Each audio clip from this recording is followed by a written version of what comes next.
नमस्कार। छोटी सी उम्र में अगर पिता का साया उठ जाए तो इससे बड़ी पीड़ा कुछ नहीं हो सकती है। आज हमारे साथ जो मेहमान जुड़ रहे हैं उन्होंने बहुत कुछ झेला है, बहुत लंबी लड़ाई लड़ी है और आज भी लड़ाई लड़ रहे हैं। हमारे साथ गाजीपुर के युवा नेता और स्वर्गीय कृष्णानंद राय के पुत्र पीयूष राय जी हैं। सर, बहुत स्वागत है आपका। कैसे हैं आप? बहुत बहुत धन्यवाद आप दोनों भाइयों का। आप लोगों ने मुझे अपने इस पॉडकास्ट पे उपस्थित होने का मौका दिया, बहुत बढ़िया। क्या पीयूष राय को परिस्थितियों ने नेता बना दिया? मैं ये नहीं कहूँगा कि पीयूष राय को परिस्थितियों ने नेता बना दिया। मैं ये ज़रूर कहूँगा कि पीयूष राय को प्रारब्ध ने नेता बना दिया। पिता के न होना केवल एक वजह नहीं हो सकती नेता बनने का। पिता का न होना एक अच्छे अधिकारी के रूप में भी मैं बन सकता था या एक अच्छा बिजनेसमैन बन सकता था, लेकिन हाँ, प्रारब्ध में कुछ न कुछ भगवान ने लिख रखा होगा। क्योंकि जिन माफियाओं से मेरे पिता ने अपनी आवाज़ जिनके खिलाफ बुलंद की, उन लोगों के साथ, मेरे पिताजी के साथ जिन लोगों ने वो कष्ट सहा, कहीं ना कहीं उनका प्रारब्ध मेरे प्रारब्ध से मिला होगा तो ही शायद नेतागिरी के लाइन में आना होगा। बचपन का बिना पिता के बीतना मुश्किल होता है? मैं व्यक्तिगत रूप से मानता हूं कि जब बचपन में आप रहते हैं, जब तक आप अपने घर के चौखट के अंदर के अपने जीवन यापन करते हैं, तो आपके लिए आपकी माँ पर्याप्त है और आपके अपने घर के सदस्य पर्याप्त हैं। लेकिन जिस दिन आप उस घर के चौखट को लांघ के समाज में निकलते हैं, तो बिना बाप के साये के आप उस समाज के, चाहे कुरीतियाँ हों चाहे अच्छाइयाँ हों, आप नहीं बर्दाश्त कर सकते। क्योंकि वो बाप का साया हमेशा चाहिए होता है वो रास्ते दिखाने के लिए कि समाज ने अगर आपके साथ ऐसा किया, या ये राजनीतिक रूप से या सामाजिक रूप से, मैं दोनों विषयों पे कह रहा हूँ, आपने घर का चौखट लांघा तो वो एक छत बाप का ही होता है जो वो संभालता है। और निश्चित रूप से जितने छोटी उम्र में ये घटना हुई तो वो चीज़ मेरे साथ 16-17 साल की उम्र रही होगी? जी, 17 साल की उम्र थी हमारी उस समय जब ये पिताजी की घटना हुई थी। पिता के यादों को किस तरह संजो कर रखा है? कोई ऐसी विषय यादें, अब क्या होता है कि अपने पिता को हमेशा से हम लोगों ने एक गुरु की तरह देखा है। आप लोगों के घर में भी पिता होंगे या रहे होंगे, तो निश्चित रूप से वो एक शिष्टाचार होता है हम लोगों में कि पिता जिस कमरे में होते हैं तो अमूलन वो कमरा हम लोग छोड़ देते हैं या हट जाते हैं। एक गुरु की तरह देखा है। उनकी यादें बस यही है कि उनके संस्कार, उनके जो विचार अपने जीवन में मैं जितना रख कर उनके जो आवाज़ जो उन्होंने इस क्षेत्र के अंदर बुलंद की, उन्हीं शिष्टाचार के साथ, उन्हीं संस्कार के साथ मैं लोगों के बीच में अपनी उपस्थिति और उनके लिए जो मदद हो सके वो करूं। और शायद मैं कहीं ना कहीं उस रास्ते पे अभी हूं। जिस दिन भटकूं तो भगवान करे मैं वापस उस रास्ते पे आ जाऊं। पिताजी का स्नेह मिल पाया था या कितना मिल पाया था? पिताजी का स्नेह मैं कहूँगा कि अभी हमने महसूस करना शुरू किया, तो क्योंकि बचपन में तो बस ये होता था कि पापा ये ज़रूरत है, कभी उससे अधिक की वार्ता हम लोगों में हो ही नहीं पाती थी। वार्ता जब शुरू हुई कि क्या करना है, कैसे करना है, अभी वो 14, 15, 16 साल की उम्र रही होगी जब उन्होंने एक विज़न, बच्चे क्या चाहते हैं, कहाँ जाना चाहते हैं। मुझे लगता है बचपन से ज़्यादा बीच में 16, 17, 18 के बाद वाली उम्र में पिता का महत्व ज़्यादा समझ में आता है, क्योंकि तभी आप चौखट ज़रूरत ज़्यादा होती है। क्योंकि तभी आप चौखट लांघते हैं, आप स्कूल से निकल के कॉलेज की तरफ बढ़ते हैं, आप सामाजिक दुनिया में आप, क्योंकि कॉलेज जाते हैं तो एक बड़ा स्कोप मिलता है। अभी तो आप घर में थे, घर से स्कूल, स्कूल से घर, तो मैंने कहा ना कि घर का चौखट लांघना है तो उसके बाद पिता का साया की बहुत ज़रूरत होती है।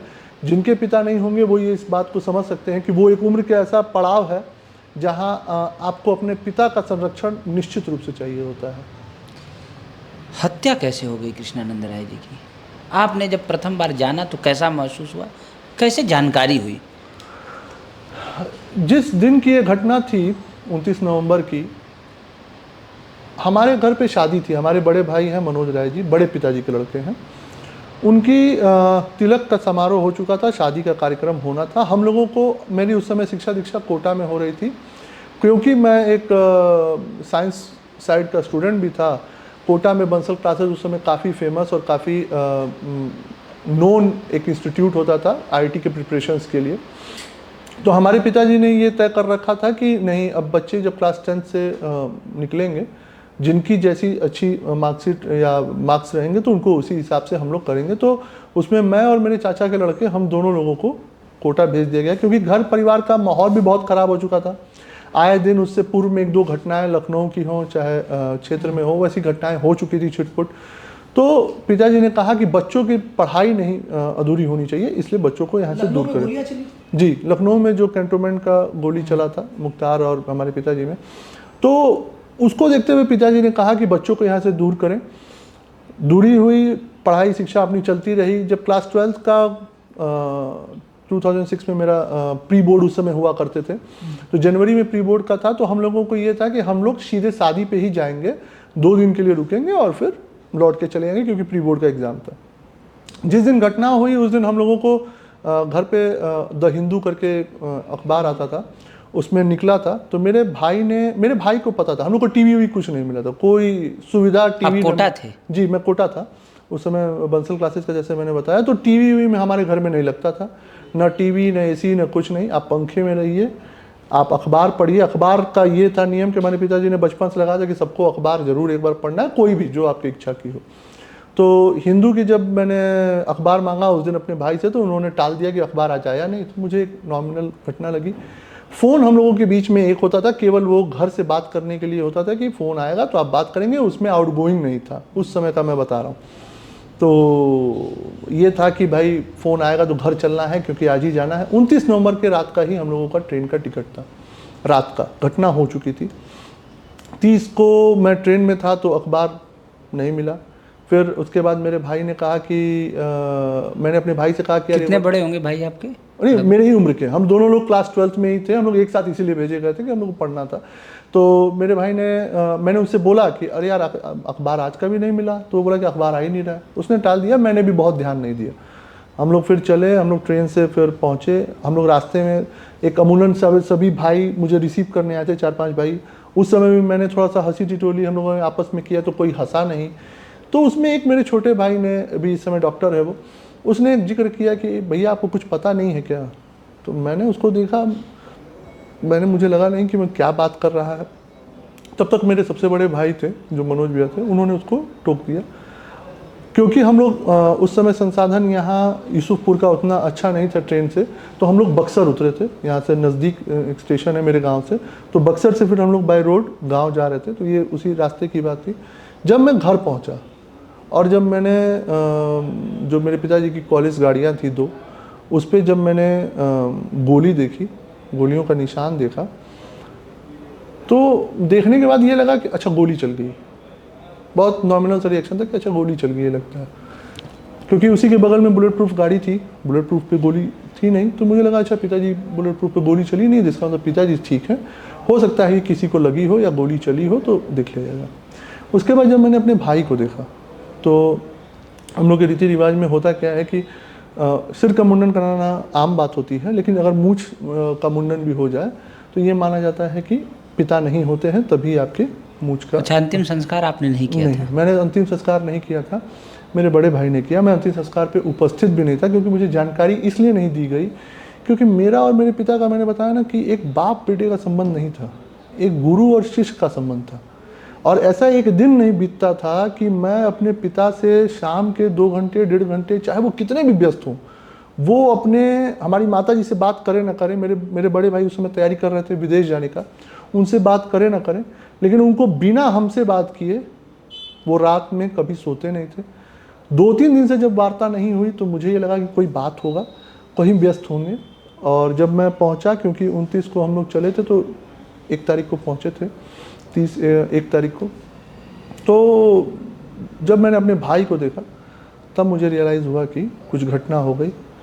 उसके बाद दिमाग एकदम शून्य सा हो गया, क्योंकि कभी जीवन में मैंने ये नहीं सोचा था, या मैं ये जानता था कि इस पृथ्वी पे मेरे पिता की हत्या किसी एक आदमी के बस का नहीं है।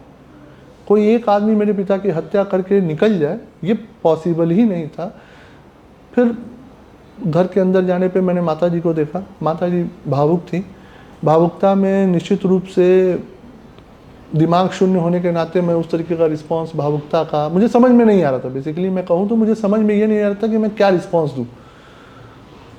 धीरे धीरे फिर ये लगा कि एक घटना हो गई है, एक वैसा व्यक्ति था जो मेरे जीवन में वो कभी दिखेगा नहीं, वो चीज़ किया। अभी तक लगता है कि नहीं दिखा है। कुल कितने लोग उसमें मारे गए थे? 7 लोगों की हत्या हुई थी उसमें। उस समय के हमारे पूर्व ब्लॉक प्रमुख श्यामा शंकर राय जी थे, बगल के गांव के प्रधान भी थे, और ब्लॉक प्रमुख यही मोहम्मदाबाद जहां हम लोग बैठे हुए हैं जिस ब्लॉक में, उसके पूर्व ब्लॉक प्रमुख थे। रमेश राय जी थे, मंडल अध्यक्ष थे हमारे भावरकोल ब्लॉक के पार्टी के। एक रमेश पटेल जी थे जो हमारे पिताजी के एक अच्छे फॉलोअर थे, नौपुरा गांव है चरखा ग्राम सभा का, वहाँ के निवासी थे। एक सरकारी गनर हमारे उपाध्याय जी थे हमारे पिताजी के। हमारा एक जो ड्राइवर था जो मेरे ही गांव का था निवासी, जो बुलेट प्रूफ गाड़ी चलाता था, मुन्ना यादव नाम था, वो थे। तो ऐसे 7 लोगों की हत्या, एक मेरे पिताजी थे। तो ऐसे 7 लोगों की हत्या, मतलब उस समय का लोगों को लगता है कि 7 लोगों की हत्या, आज के लोग जो या आज के जेनजी हैं, जो युवा हैं, वो सोचते होंगे कि एक घटना होगी, लेकिन ये एक घटना नहीं, एक बर्बरता थी। क्योंकि हत्या जिस तरीके से की गई वो काफ़ी एक कट्टरता से और बर्बरता से की गई। तो पिछले दिनों हमने उदय भान करवरिया जी का एक पॉडकास्ट किया था जी, उन्होंने कहा कि मेरी पत्नी मेरी बड़ी सहयोगी थी, विधायक नीलम करवरिया जी। जी। और पत्नी के न रहने के बाद मैं कभी अकेले नहीं होता हूँ, क्योंकि मैं अकेलापन बर्दाश्त नहीं कर पाता हूँ। बड़ी पीड़ादायक होती है। आप अपना दिनचर्या, अपना जीवन कैसे? देखिए क्या होता है ना कि किसी भी घटना के बाद निश्चित रूप से आपके कुछ हितैषी होते हैं जो आपको समझाते हैं। निश्चित रूप से जितने पिताजी के मित्र लोग थे वो उम्र में बहुत बड़े थे, क्योंकि जब मेरे पिताजी की घटना हुई तो उनकी उम्र 50 साल थी, डॉट 50 साल थी। तो निश्चित रूप से जितने सहयोगी होंगे, किसी के 45, 48, 50, ऐसे सब लोग समझाते थे। वो चीज़ समझ में नहीं आती उस समय, लेकिन मैं ये मानता हूँ कि उस समय समझाने लायक होता भी नहीं है। आप नहीं समझा सकते कि आपके पिता क्यों गए, एक बात। दूसरी बात, मेरा ये व्यक्तिगत रूप से मानना है कि समय से ज़्यादा बड़ा मरहम कुछ होता ही नहीं है। ये समाज, ये दुनिया, ये व्यक्ति, संबंध, कोई मरहम नहीं होता है। केवल एक मरहम होता है, वो है समय। आप जब समय में रहते हैं, विजुलाइज करते हैं, जैसे मैं अभी आपसे बात कर रहा हूँ, मैं ये कभी कभी विजुलाइज हो जा रहा है कि मेरे पिता नहीं हैं, लेकिन अभी तक जितने दिन जैसे मैं कार्यक्रम कर रहा हूँ मुझे ये विजुलाइज हो ही नहीं पाता है कि मेरे पिता नहीं हैं। ये मैं सोच ही नहीं पाता हूँ मेरे पिता नहीं। कहीं कहीं लगता है कि हैं, अरे मैं घर जाऊँगा मिल जाएंगे, अरे दिख जाएंगे, लेकिन जब उनकी वार्ता होती है, उनके बारे में चर्चा होती है तो लगता है अरे वो तो है नहीं। तो तब एहसास होता है कि अकेलापन।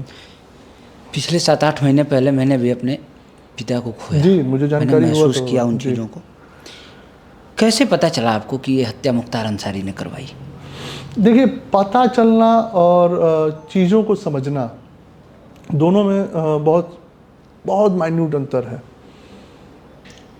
पता तो आज भी है, एक वीडियो, एक ऑडियो रिकॉर्डिंग के माध्यम से, कि चुटिया काट ली गई।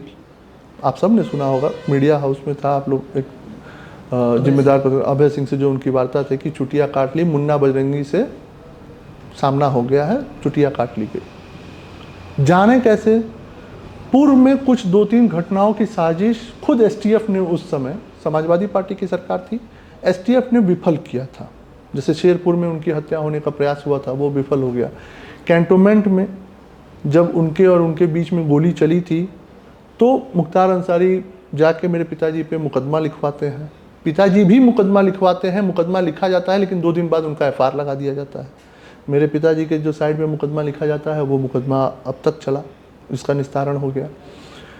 तो सर्कमस्टेंशियल जो चीज़ें होती हैं और जो टकराव होते हैं, जो उस समय में जो मीडिया में, जो उस समय, अब नए एज के हैं, उस समय के जो मीडिया में लोग थे वो बताते थे कि भाई मुख्तार को ये था कि कैसे मुझे कृष्णानंद राय की हत्या करनी है।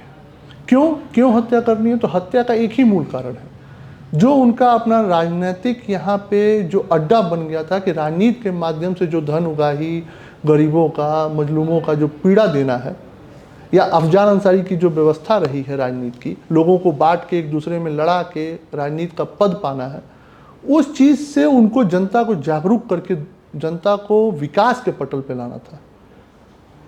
तो जब उन्होंने अपने राजनीतिक भूमि को सरकते हुए देखा, क्योंकि 97 में जब मेरे पिताजी ने लड़ा तो मेरे पिताजी दूसरे नंबर पे थे। उनको ये आभास उसी समय हो गया कि अगर इस व्यक्ति को हम लोगों ने समय रहते नहीं रोका तो ये व्यक्ति आने वाले दिनों में हमें हमारे राजनीतिक विरासत से दूर कर देगा, क्योंकि इन्होंने यहाँ पे अपने राजनीति को अपना एक मान लिया कि ये मेरी परंपरागत सीट है, और उसी चीज को पिताजी ने 2002 में सफल कर दिया। और जब चुनाव हारे, 4 बार से लगातार विधायक थे, तो उनको ये बर्दाश्त नहीं हुआ। और अफजान सारी के दिमाग में ये था कि अब मुझे तो कैसे भी करके राजनीति पाना है, इसलिए 2004 में उन्होंने फिर लोकसभा का चुनाव लड़ा। उसी लोकसभा में जो लोगों ने 2002 में मेरे पिताजी की मदद की थी, जो गिहार परिवार है या जो हमारे आदरणीय एलजी साहब के जो भाई लगेंगे, उन लोगों की हत्या कर दी जाती है उसी 2004 के लोकसभा चुनाव में। तो परिस्थितियां ऐसी बनाई जाती थी कि तुम यहाँ से तुम्हारे अगर हमारे राजनीतिक विरासत या हमारे जो राजनीतिक गढ़ को तुम ठेस पहुंचाओगे तो हम तुम्हारी जान लेके उसको वापस पा लेंगे। वही चीज़ 2005 में हुआ। अभी आपने वायरल ऑडियो का जिक्र किया, चुटिया काट दी जी। उस ऑडियो के बाद दौर बीता, आज अभय सिंह भारतीय जनता पार्टी के सदस्य हैं, आप भी उसी पार्टी के कार्यकर्ता हैं, कैसा महसूस होता है? नहीं, महसूस होने की बात नहीं है। देखिए, राजनीति का दृष्टिकोण और राजनीति ये अपनी जगह पे है। पार्टी में किसको लेना है, किसको नहीं लेना है, किसको रखना है, किसको नहीं रखना है, ये केंद्रीय नेतृत्व है और प्रदेश के नेतृत्व है। आप मुझे, हमारे ज़िले में भी ऐसे लोग हैं जो एक समय में मुख्तार अंसारी को अपना चाचा और अपना अभिभावक मानते थे और आज हमारे पार्टी में हैं। मैं कभी भी ऐसे लोग से व्यक्तिगत रूप से न मंच साझा करता हूँ, न उनके समक्ष या उनके विषय में कभी उनके बात करता हूँ।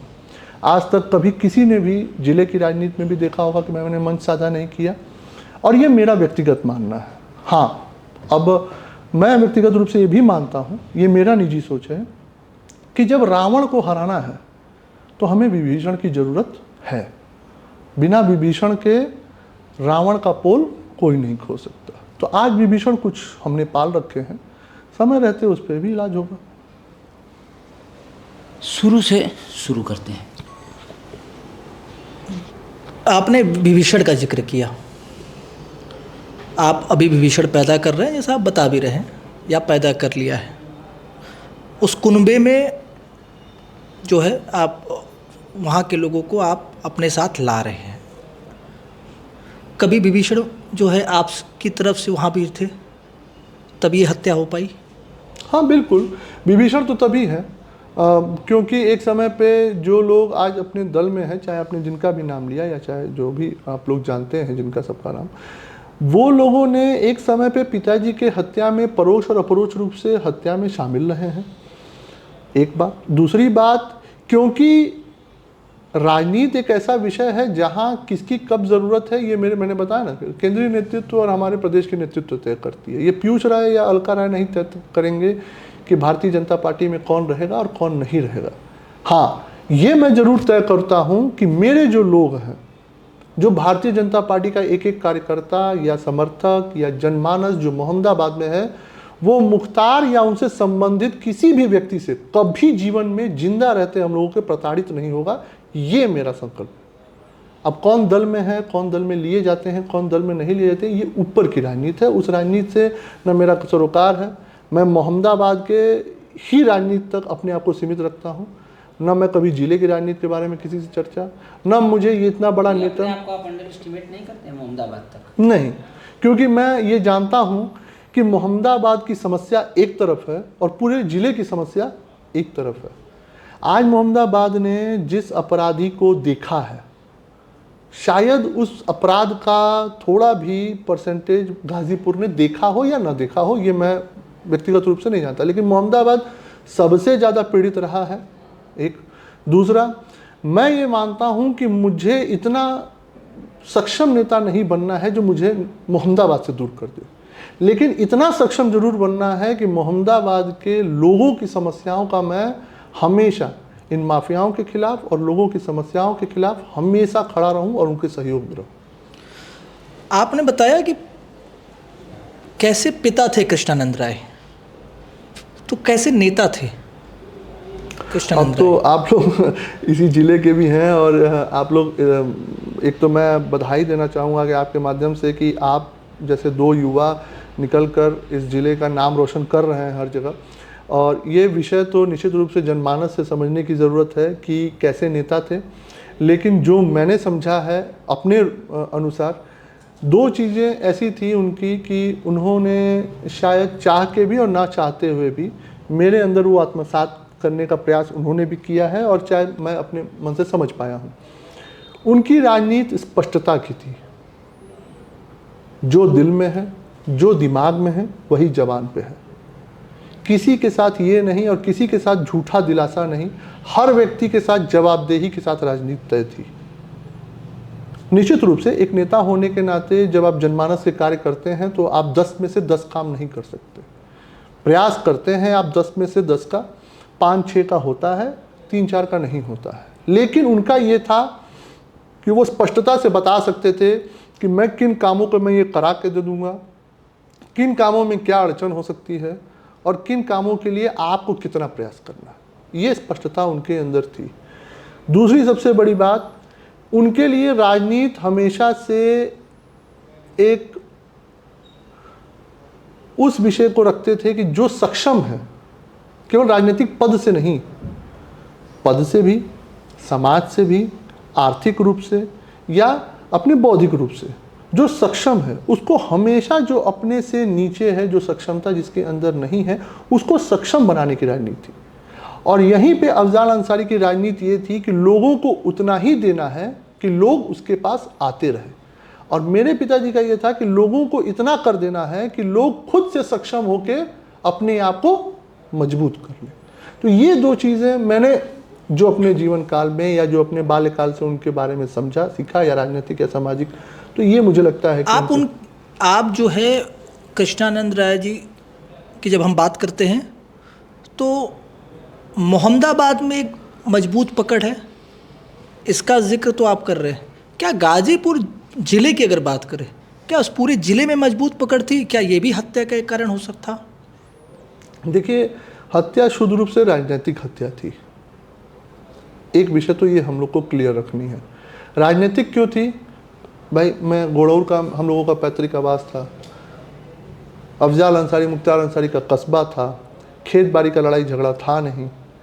राजनीतिक हत्या केवल इसी बिंदु पे थी कि जो गरीबों और मजलूमों के नाम पे ये वोट ले रहे हैं, उन्हीं गरीबों और मजलूमों के खिलाफ उन्हें मारकर, उन्हें पीटकर, उनकी ज़मीन लूटकर, उन्हें बेघर करके जो ये अपनी विरासत खड़ा करते करते आज 10,000 करोड़ और 15,000 करोड़ के लोग हो गए हैं, उन्हीं गरीबों को बता के कि मैं कितने के 10,000 करोड़ के। जब मुख्तार की हत्या हुई तो उनके एस्टिमेट 10,000 करोड़ की थी प्रॉपर्टीज़ की, जो सरकार ने कुर्क की है। आप उसका डाटा उठाइए, आज सरकार ने करीब करीब मुख्तार के पूरे परिवार के, जो निजी परिवार के लोग हैं जिनकी ज़मीन कुर्क की गई गैंगस्टर्स में, वो करीब करीब 3,500 करोड़ की है। चाहे वो लखनऊ हो, आजमगढ़ हो, मऊ हो, मोहम्मदाबाद हो। अच्छा, ये पिता के दिए हुए विरासत नहीं है, ये अफजाल अंसारी और मुख्तार अंसारी के अपने काले करतूत से कमाए हुए लोगों को लूट के, चाहे उनको बेघर करके, चाहे उनके ज़मीन की वैल्यूएशन देख के कि नहीं ये ज़मीन हमें भविष्य में मुनाफा देगी, उनको लिया हुआ है। तो इसके खिलाफ ये लड़ाई थी कि उन लोगों को मुझे सबल कर देना है कि लोग अपनी आवाज़ के लिए किसी नेता को न ढूंढे। मेरे पिताजी चाहते थे कि लोग अपनी हक की लड़ाई के लिए, अगर मैं खड़ा हो रहा हूँ तो वो भी खड़े हों ऐसे अपराधियों के खिलाफ। वरना उस समय सचता राय की हत्या होती है, सचता राय के लिए मुख्तार अंसारी साइकिल स्टैंड दिखते थे, और साइकिल स्टैंड को पूरा पाने के लिए सहयोगी थे वो विधायक जी के। नहीं, सचता राय जो हरिहरपुर के थे, जो ठेकेदार थे, जिनकी सबसे पहले हत्या 89-90 में होती है, जो मुख्तार अंसारी ने सबसे अपने पहली हत्या की थी, वो साइकिल स्टैंड चलाते थे तहसील के पास। मुख्तार वहाँ टिकट साइकिल का काटते थे। वो हत्या मुख्तार ने बस वो ठेका पाने के लिए किया। अफजाल अंसारी तब विधायक हो गए थे, तब अफजाल अंसारी विधायक हो गए थे 84 में। अब ये सोचिए कि अगर हम और आप हैं, एक निश्चित रूप से एक हम लोग एवरेज फैमिली से बिलोंग करते हैं, आप अपने जीवोपार्जन के लिए अपनी व्यवस्था करते हैं, मैं अपने जीवोपार्जन के लिए अपनी व्यवस्था करते हैं। हम लोग किसी की हत्या करके अपने जीवोपार्जन की व्यवस्था नहीं कर सकते। सोचने में मनुष्यता भी गिरती है, अपने संस्कार भी गिरते हैं, लेकिन उनको ये सोचने में एक सेकंड नहीं लगा। तो कहने का मतलब कि इन्होंने अपने राजनीतिक विरासत को बनाने के लिए और उसको मजबूत रखने के लिए हत्याओं का दौर शुरू किया। अब वो राजनीतिक हत्या चाहे मेरे पिताजी की गाजीपुर जिले में रही हो, चाहे बनारस तक रही हो, क्योंकि मेरे पिताजी की शिक्षा दीक्षा बनारस में भी हुई है, मऊ में रही हो, चाहे आजमगढ़ में रही हो, तो ये सारी चीज़ों को देखते हुए ये विषय पड़ता है। 4 बार के विधायक को मोहम्मदाबाद से हराया, जी कहा जाता है गढ़ में हराया, जी। तो वो गढ़ अफजाल अंसारी का या कृष्णानंद राय का? नहीं, जब हराया तो उससे पहले तो अफजाल अंसारी 1984 से लेके 2002 तक अगर कोई विधायक है और लगातार विधायक है तो निश्चित रूप से वो अफजाल अंसारी का गढ़ था। वो भी अफजाल अंसारी का गढ़ नहीं था, वो गढ़ तो सरजू पाणे का था, सरजू पाणे के विचारधारा का था। उसको क्रॉस करके अफजाल अंसारी ने यहाँ पे अपना गढ़ बनाया। भूमियार बाहुल्य होने के बाद भी फाटक का जीतना एक बड़ा प्रश्न नहीं खड़ा करता है समाज पर? नहीं, समाज पे बिल्कुल खड़ा करता है। समाज को इसीलिए मैं कहता हूँ, मैं मोहम्मदाबाद का उदाहरण इसीलिए देता हूँ कि जातियाँ जहाँ संघर्ष हैं उसका सबसे बड़ा उदाहरण मोहम्मदाबाद है। आज यहाँ पे अगर हम सवर्ण और बैकवर्ड और एससी की बात करें तो सवर्णों का वोट यहाँ बहुत पड़ता है, तो 45,000 पड़ता है। कागज़ में भले 1,35,000 है, लेकिन पड़ता 45,000 है। मुसलमानों का वोट आज आके 26-27,000 हो गया है। नहीं, माइग्रेट नहीं कर गए हैं। कितने मुसलमान हैं यहाँ? 25,000। वोटिंग कितनी होती है? वोटिंग, मैं वोटिंग की बात बता रहा हूँ। यादवों का वोट यहाँ पे करीब 50,000 है, 60-65,000 हरिजन भाइयों का वोट है। अब स्थितियाँ यहाँ ये है कि अगड़ों को पिछड़ों से लड़ाना है। यहाँ पे ये है कि लोगों को ये कहना है कि नहीं, ये इनसे लड़ के अपनी बात लो, जबकि हमारा ये उद्देश्य होता है कि नहीं, बात करके किसी चीज़ आप का ये समाधान कहना चाहते हैं कि सामंतवाद और अपराधवाद में उलझा के रखा गया। और सामंतवाद का उदाहरण देने वाले लोग कौन हैं? जो खुद साइकिल स्टैंड का टिकट चलाने से लेके 10,000 करोड़ तक पहुंच गए।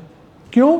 क्योंकि वो गरीबों को लड़ाते रहे कि तुम लड़ो, तुम्हारे लड़ने से मैं विधायक बनूंगा तो मैं तुम्हारे लिए लड़ूंगा। और आज तक कितने लड़े वो तो सामने।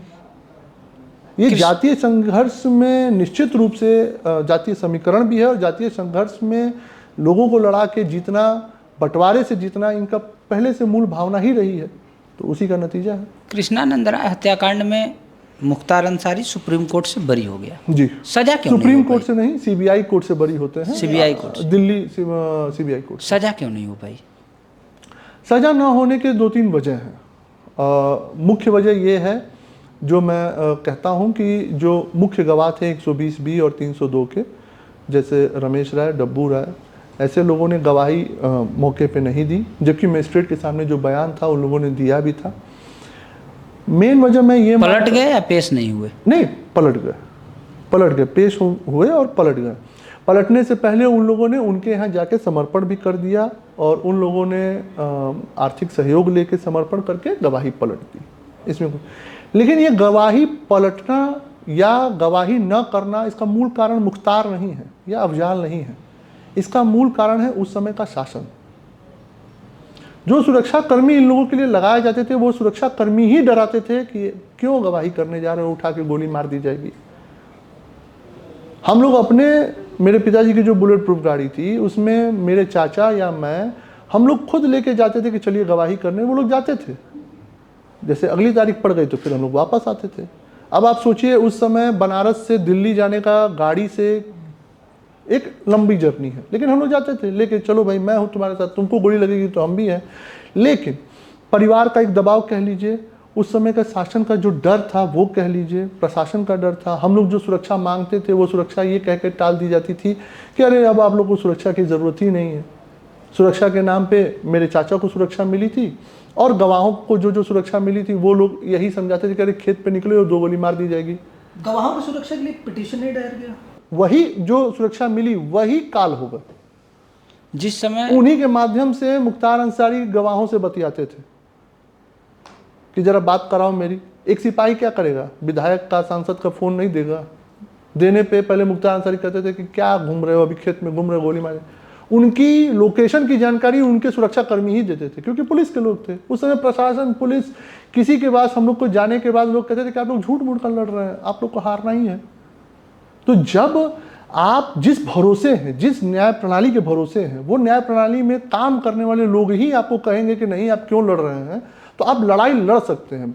रिजल्ट के लिए अब आप भगवान से प्रार्थना कर सकते जब निर्णायक भूमिका में आया केस, हैं। जी तब केंद्र से लेकर राज्य तक भाजपा की सरकार थी। जी।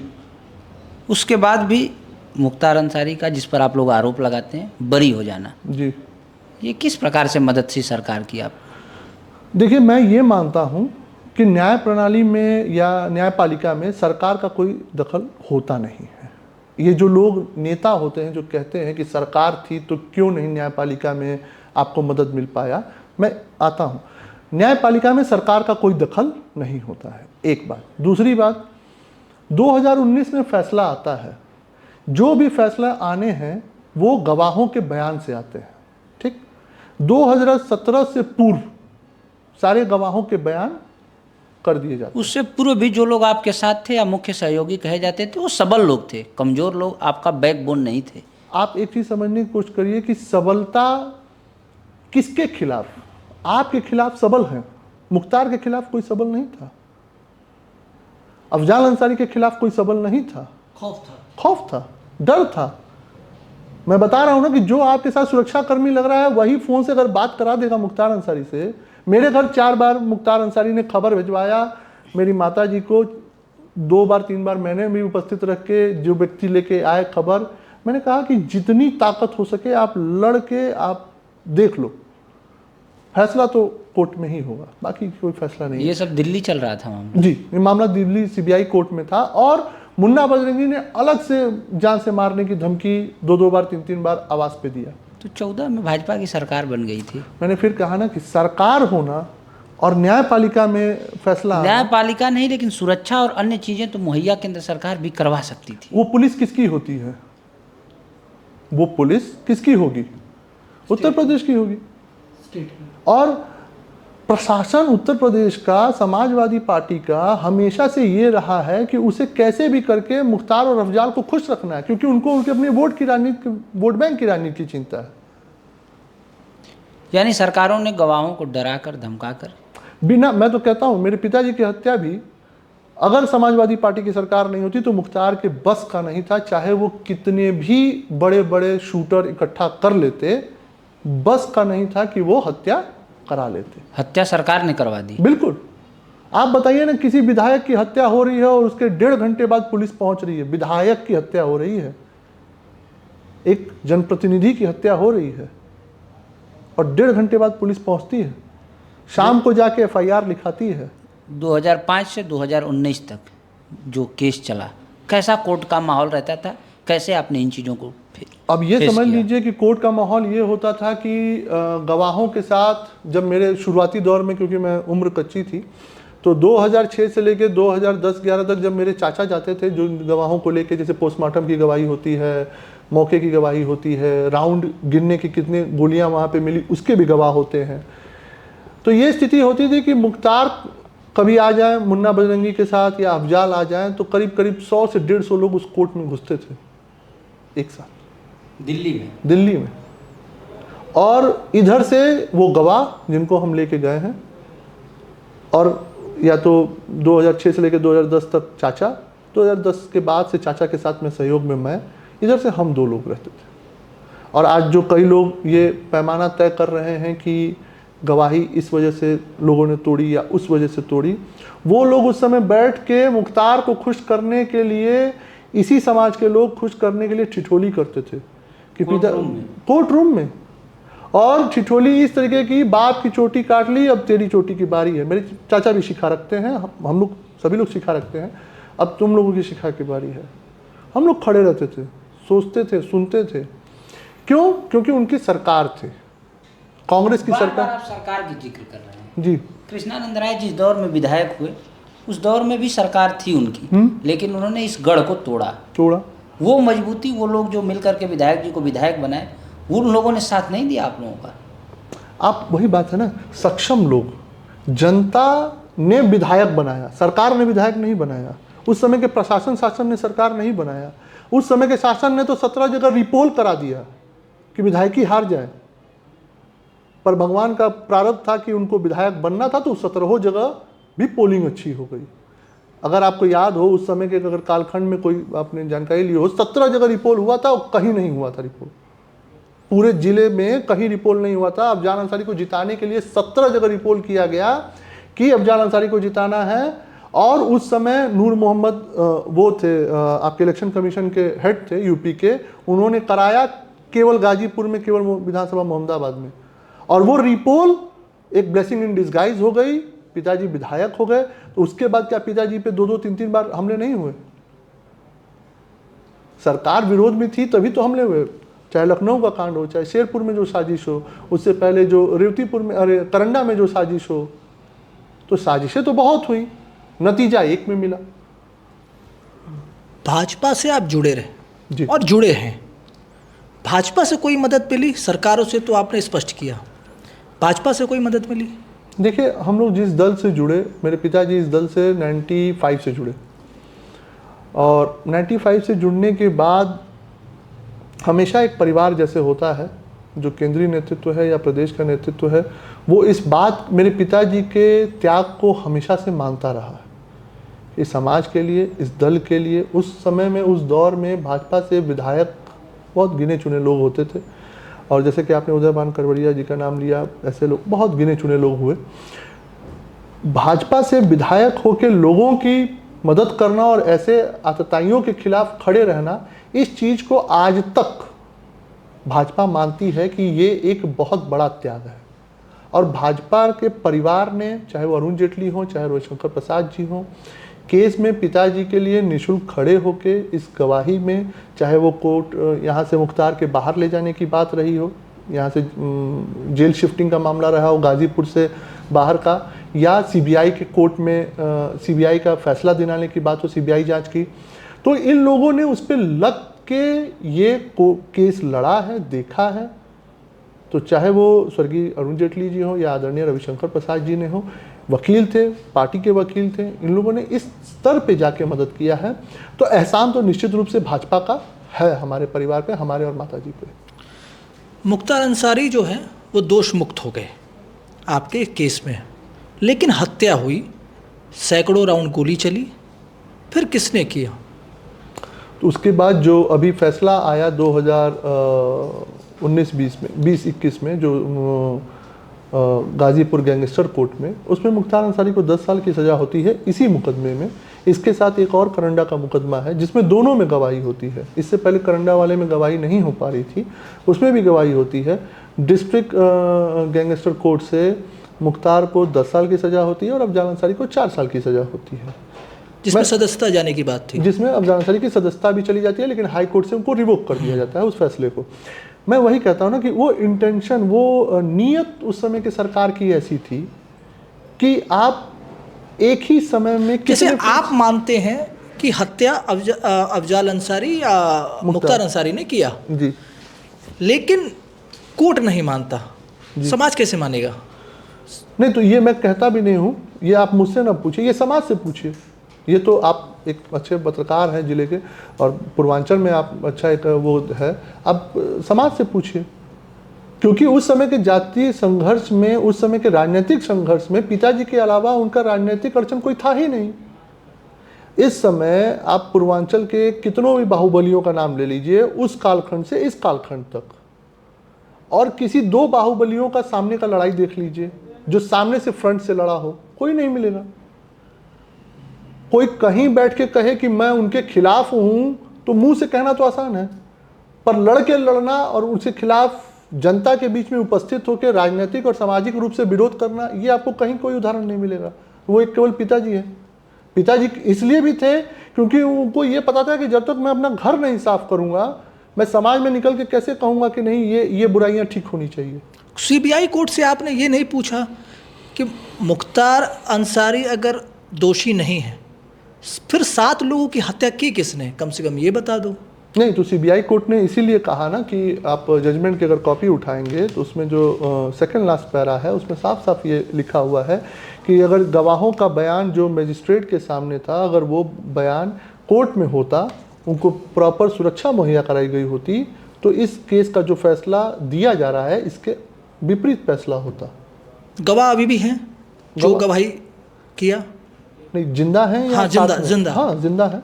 उसमें रीओपन की बात नहीं होती, केस को फिर से इसको रीओपन कराया जाए? नहीं, और तो हाई कोर्ट में है मामला, हाई कोर्ट में है। अभी उसमें जितने लोग जिनके खिलाफ मुकदमा लिखा गया है उसमें 2 लोग जिंदा हैं, अफजाल अंसारी और 2 लोग जिंदा हैं, और दोनों लोगों के खिलाफ हाई कोर्ट में ये मामला चल रहा है। एक ये मामला जैसे मुझे लगता है कि 3 अगस्त को अभी लिस्टिंग में भी है, तो अभी ये लड़ाई ख़त्म थोड़ी हुई है। न्यायिक प्रक्रिया में हम ये लड़ाई है, ठीक है, लोअर कोर्ट को लगा कि उसमें वो बरी हैं, हायर कोर्ट में चला जाएगा। न्यायपालिका में तो सज़ा दिलाना तो है ही, मुझे लड़ना है ही। एक न्यायपालिका है और एक सामाजिक और राजनीतिक 2 जगह है। नहीं, अब मुख्तार अंसारी अब है नहीं, तो न्याय का क्या कोई अर्थ निकलता है, या ये किस बात की लड़ाई है? नहीं, ये लड़ाई विचारधारा की है। ये लड़ाई व्यक्तिगत मुख्तार अंसारी की नहीं है, वो विचार की है जो मुख्तार या अफजाल जो लेके चले हैं। आज यहाँ पे आप खुद सोचिए, मैं अफजाल अंसारी को तो अफजल खान की तरह मानता हूँ, जो इस जिले में अफजल खान क्यों? अफजल खान इसलिए क्योंकि जो अपनी बेगम के लिए हमारे शिवाजी के ध्वज को रोकने का पूरा एक अपने अंदर बुलंद आवाज़ करके चला था कि मुझे शिवाजी का रथ रोकना है। तो इस जिले का विकास का रथ अफजाल अंसारी ने उसी तरह रोक रखा है। सांसद हैं, 2 बार के सांसद हैं। एक बड़ी योजना एक सांसद होने के नाते वो अपना नहीं गिना सकते। वो क्या बात करते हैं? वो बात ये करते हैं कि मनोज सिन्हा ने कैसे विकास पुरुष की संज्ञा उनको दीजिए। अरे आप मनोज सिन्हा को क्या विकास की संज्ञा दी जाती है, उसको छोड़िए ना, आप बताइए ना।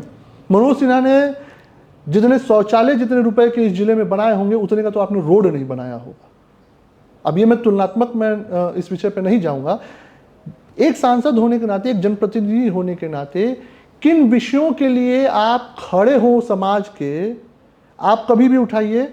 समाजवादी पार्टी के एक सांसद आते हैं, जिले में एक हत्या होती है होटल कारोबारी के यहाँ विनीत राय की, तो एक सांसद वहाँ आते हैं, राजीव राय, और दूसरे सांसद वही हैं जो उस अपराध में लिप्त अपराधी के पुलिस एनकाउंटर में मृत्यु होती है, तो दूसरे सांसद वहाँ जाते हैं।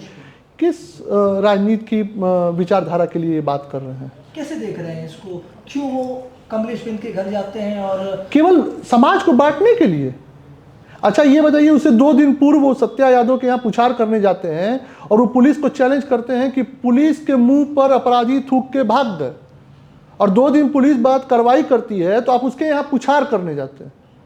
तो आपकी विचारधारा क्या है? पुलिस क्या करे?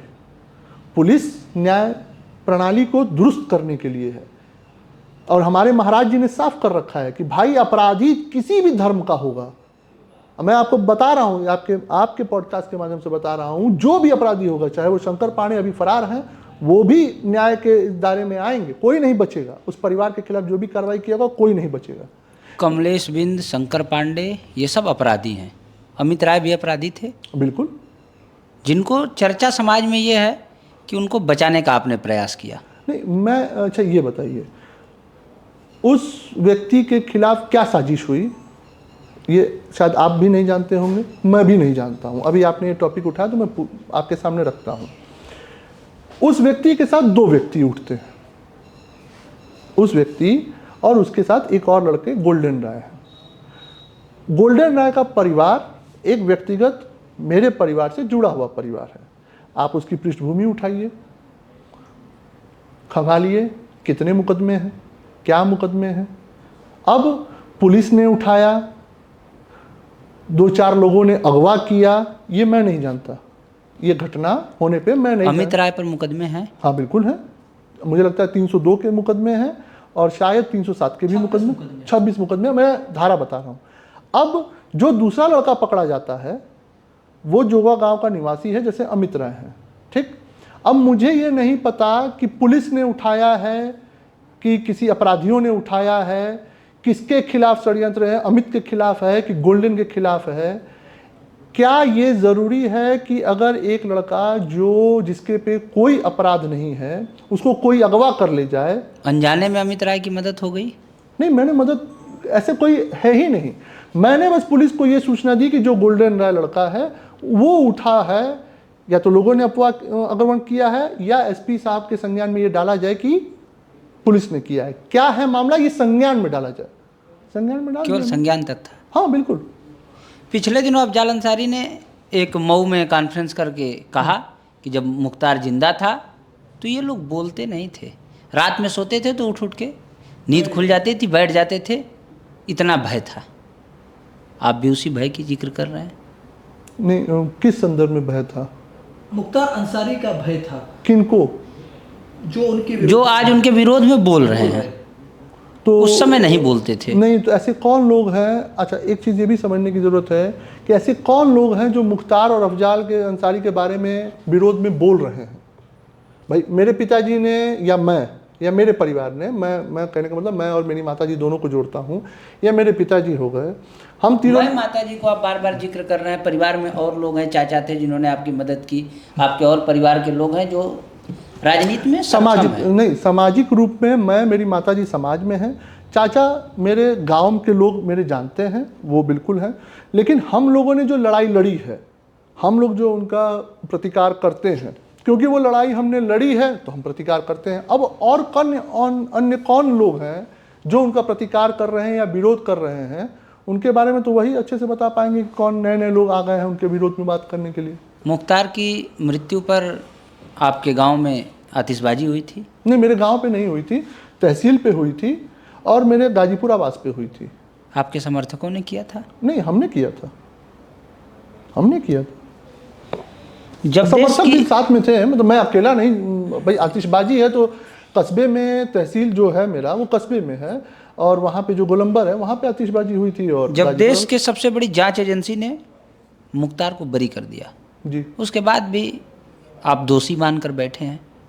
हाँ, उसका वजह ये है कि न्याय प्रणाली जो है, न्यायपालिका जो है, अगर वो उस समय अपना काम इस समय के शासन और उस समय के शासन और प्रशासन के दबाव में नहीं करती तो निश्चित रूप से जो आदेश लिखा गया है वो आदेश स्पष्ट लिखा गया होता। उस आदेश में ये नहीं लिखा गया होता कि अगर गवाहों को सुरक्षा मुहैया कराई गई होती और उन्हें व्यवस्था सुदृढ़ दी गई होती तो गवाही का फैसला या कोर्ट इसका केस का फैसला कुछ और होता। न्यायपालिका दबाव में ये आप कह रहे हैं? नहीं, मेरा मानना है कि प्रशासन के चलते गवाह दबाव में थे उस समय के सरकार के नियत के कारण। साक्ष्य बदले गए? बिल्कुल, साक्ष्य बदले गए, लोगों पे दबाव बनाया गया। उस समय के समाजवादी पार्टी में ये व्यवस्था बनाई गई कि किसी भी तरीके से मुख्तार अंसारी को सजा ना हो। मऊ दंगे में मुख्तार अंसारी बच के निकल जाते हैं। क्या मऊ दंगा नहीं हुआ? क्या मऊ दंगे का वीडियो फुटेज नहीं है? क्या मऊ दंगे में यादवों की हत्या नहीं हुई? उसमें बरी होकर निकल गए। कैसे निकल गए? क्या वो यादव अखिलेश यादव का समर्थक नहीं था? ये सोचने का विषय हम समाज के लिए चर्चा नीचे है, उसमें एक कहावत अपने यहाँ बड़ी प्रचलित है कि पेड़ के कटने का किस्सा न होता अगर कुल्हाड़ी के पीछे लकड़ी का हिस्सा न होता। जी, विधायक जी की हत्या के साजिशकर्ता में आपके समाज के लोग, गवाही से मुकरे आपके समाज के लोग, मुख्य प्रतिद्वंदी बनकर आज के समय में आपका विरोध कर रहे हैं आपके समाज के लोग। विधानसभा में जिसमें हम लोग बैठे हैं उसमें संख्या बल में सबसे ज़्यादा आपके समाज के लोग। तो फिर जाति गौरव और इन चीज़ों को ध्यान में रख करके ये जो संघर्ष और महत्वाकांक्षा की लड़ाई चल रही है, ये विधायक जी को सच्ची श्रद्धांजलि दे पा रही है या स्वयं विधायक बनने की एक होड़ मची हुई है? देखिए, अगर किसी की महत्वाकांक्षा कोई हो तो वो महत्वाकांक्षा पूरी करने के लिए अपना प्रयास सब कोई करता है। विधायक जी के न्याय दिलवाने से बड़ी है महत्वाकांक्षा? तभी तो क्योंकि अब आप इस बात को समझिए कि केवल मेरे समाज के ही लोग यहाँ वास नहीं करते। यहाँ इस विधानसभा बड़ी संख्या में करते हैं। नहीं, बड़ी संख्या में भी नहीं करते। एक जाति है भूमिहार जो 1,35,000 है, पर यहाँ हिंदू करीब 3.5 लाख है। तो मैं हिंदुओं के लिए यहाँ प्रतिनिधित्व करता हूँ, मैं उसमें धर्म और जाति के लिए नहीं करता हूँ। अब उस हिंदू में मैं व्यक्तिगत रूप से मानता हूँ कि हाँ, एक भूमिहार समाज है, एक ब्राह्मण समाज है, एक क्षत्रिय समाज है, लेकिन सब हिंदू हैं और मैं उस हिंदू के समाज में बंटवारा हो गया इसलिए आप अब हिंदू कार्ड खेल रहे हैं? नहीं, समाज में बंटवारा हो गया, इसलिए उसको एकत्रित करने का मैं बीड़ा लेके चल रहा हूं, जो मेरे पिताजी चाहते थे। वो बंटवारा नहीं चाहते। यही तो है अफजाल अंसारी की रीति नीति। मुझे ब्राह्मण को भूमिहार से लड़ाना है, मुझे ब्राह्मण को क्षत्रिय से लड़ाना है, मुझे हरिजन को भूमिहार से लड़ाना है। ये मोहम्मदाबाद में आपके समाज में, आपकी बिरादरी में कहाँ खेला हो गया, कैसे फूट हो गया? नहीं, मेरे समाज में देखिए, एक चीज़ होता है, कुछ चंद लोगों की महत्वाकांक्षा, वो पूरा समाज नहीं है। और मैंने कहा ना कि मेरे समाज के लोग यहाँ पे केवल 40 से 42 हज़ार लोगों की पोलिंग है, पर यहाँ पे अन्य जो हिंदू समाज के लोग हैं, एक भूमिहार के चलते मेरे पिताजी विधानसभा के या जिला के नेतृत्व नहीं कर पाए। पूरे हिंदू समाज ने उनको अपना गौरव माना तो उन्होंने किया। अब आप सोचिए कि हिंदू समाज की अगर बात नहीं होती तो मेरे पिताजी की शिखा काटने की भी बात नहीं होती। हत्या करना एक बात है, गोली मार के, और शिखा काटना और उसी गोली से, हाथ के बजाय गोली से सर का तिलक मिटाना, ये हिंदू गौरव को ठेस पहुंचाना था। इसलिए मैं हिंदू के लिए अपनी बात करता हूँ। लेकिन हत्या के बाद हिंदू गौरव जिसकी बात कर रहे हैं वो फिर भी एक नहीं हुआ। ठीक है, मैं मानता हूं कि विखंडता है, आपस में द्वेष है, कुछ स्वार्थ है, वो हो सकता है, लेकिन क्या जो सक्षम है वो ये काम करना इसलिए छोड़ दें कि हमारे अंदर विद्वेष है? ऐसे अपराधियों को हम लोग इसीलिए पस पनपने दें कि हम और दो आपस में बस एक अपनी अपनी महत्वाकांक्षा के लिए लड़ रहे हैं, इसलिए इनके खिलाफ बोलना और लड़ना छोड़ दें? नहीं। विखंडता तो इस कदर है कि पारिवारिक विवाद हर परिवार में होते हैं जी लेकिन आपके परिवार का विवाद सड़क पर आ गया, जी। जबकि जो जिसको आप अपना धुर प्रतिद्वंदी मानते हैं उसमें भी हो सकता है पारिवारिक विवाद हो, लेकिन वो फाटक से बाहर नहीं आ पाता है। कैसे विधानसभा जीतेंगे आप लोग, कैसे समाज को एकजुट करेंगे, कैसे हिंदू को एकजुट करेंगे अगर परिवार ही आपके साथ नहीं है तो? नहीं, परिवार मेरा करीब, मेरे परिवार की जो टोटल जॉइंट फैमिली है वो करीब 25 लोगों की है। ठीक है, मेरे परिवार में अगर कोई किसी व्यक्ति की अपनी महत्वाकांक्षा है तो उस महत्वाकांक्षा को वो पूरा करने का पूरा हकदार है। उसे मैं नहीं रोक सकता, उसे कोई नहीं रोक सकता। जैसे आपने चर्चा किया कि कमलेश बिंद की हत्या एनकाउंटर के बाद अफजाल अंसारी उनके घर जाते हैं, विनीत राय के घर नहीं जाते हैं। उसका कारण वोट बैंक था। अब उसका कारण तो अफजाल अंसारी बताएंगे क्या था? लगभग आप भी इस बात को मानते हैं, पर कृष्णानंद राय जी की हत्या होती है और समाज जो है वो एक साथ खड़ा नहीं हो पाता है, और अन्य समाज में देखते हैं तो वो एनकाउंटर के बाद भी वो पूरा समाज खड़ा है, इसलिए अफजाल अंसारी वहाँ जाते हैं। तो क्यों नहीं समाज खड़ा हो पाया, एकत्र नहीं हो पाया इस हत्या के बाद भी? नहीं, ये मैं इसको कहूँगा कि आप यहाँ पे टोटली गलत हैं। समाज, अगर समाज की बात कर रहे हैं तो उसमें दो नज़रिए हो सकते हैं। एक हिंदू वर्ग की, आप हिंदू समाज की बात कर रहे हैं, और या तो आप जाति विशेष भूमिहार समाज की बात कर रहे हैं। भूमिहार की बात कर रहे हैं। तो अगर जाति वर्ष अगर भूमिहार की बात करते हैं तो जो नेता यहाँ लड़ने आता है या लड़ने के प्रयास में है उसको छोड़ दीजिए, तो पूरा समाज एकत्रित है हमारे पिताजी के नाम पे। वो मूल्यांकन ये करता है कि मैं उनका लड़का हूँ तो वोट बैंक का हकदार नहीं हुआ। क्या मैं उनका लड़का हूँ और उतना ही कर्मठ हूँ, उतना ही त्याग तपस्या मेरे अंदर है, तो समाज मेरे पीछे भी खड़ा होगा।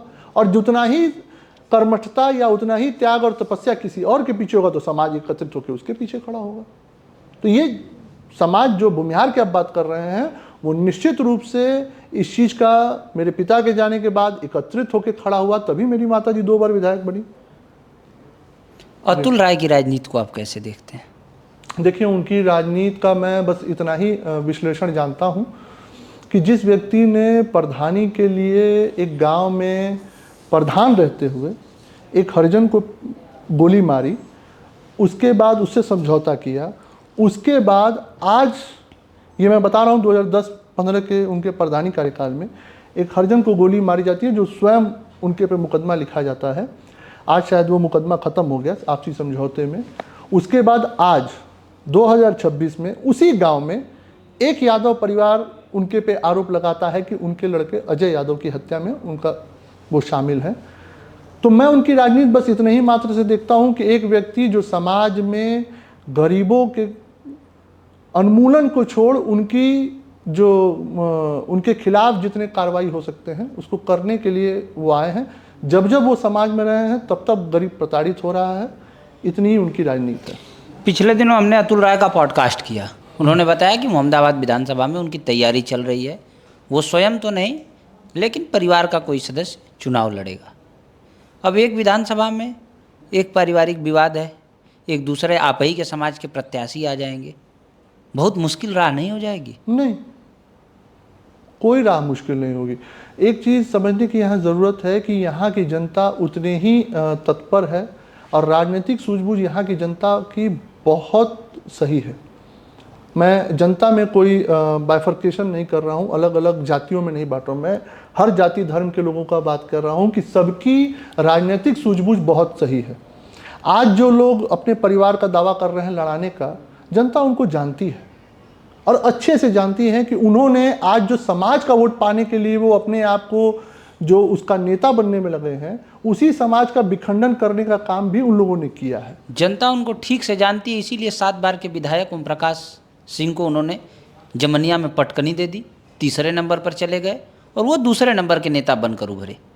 घोसी से इससे पूर्व वो सांसद भी थे।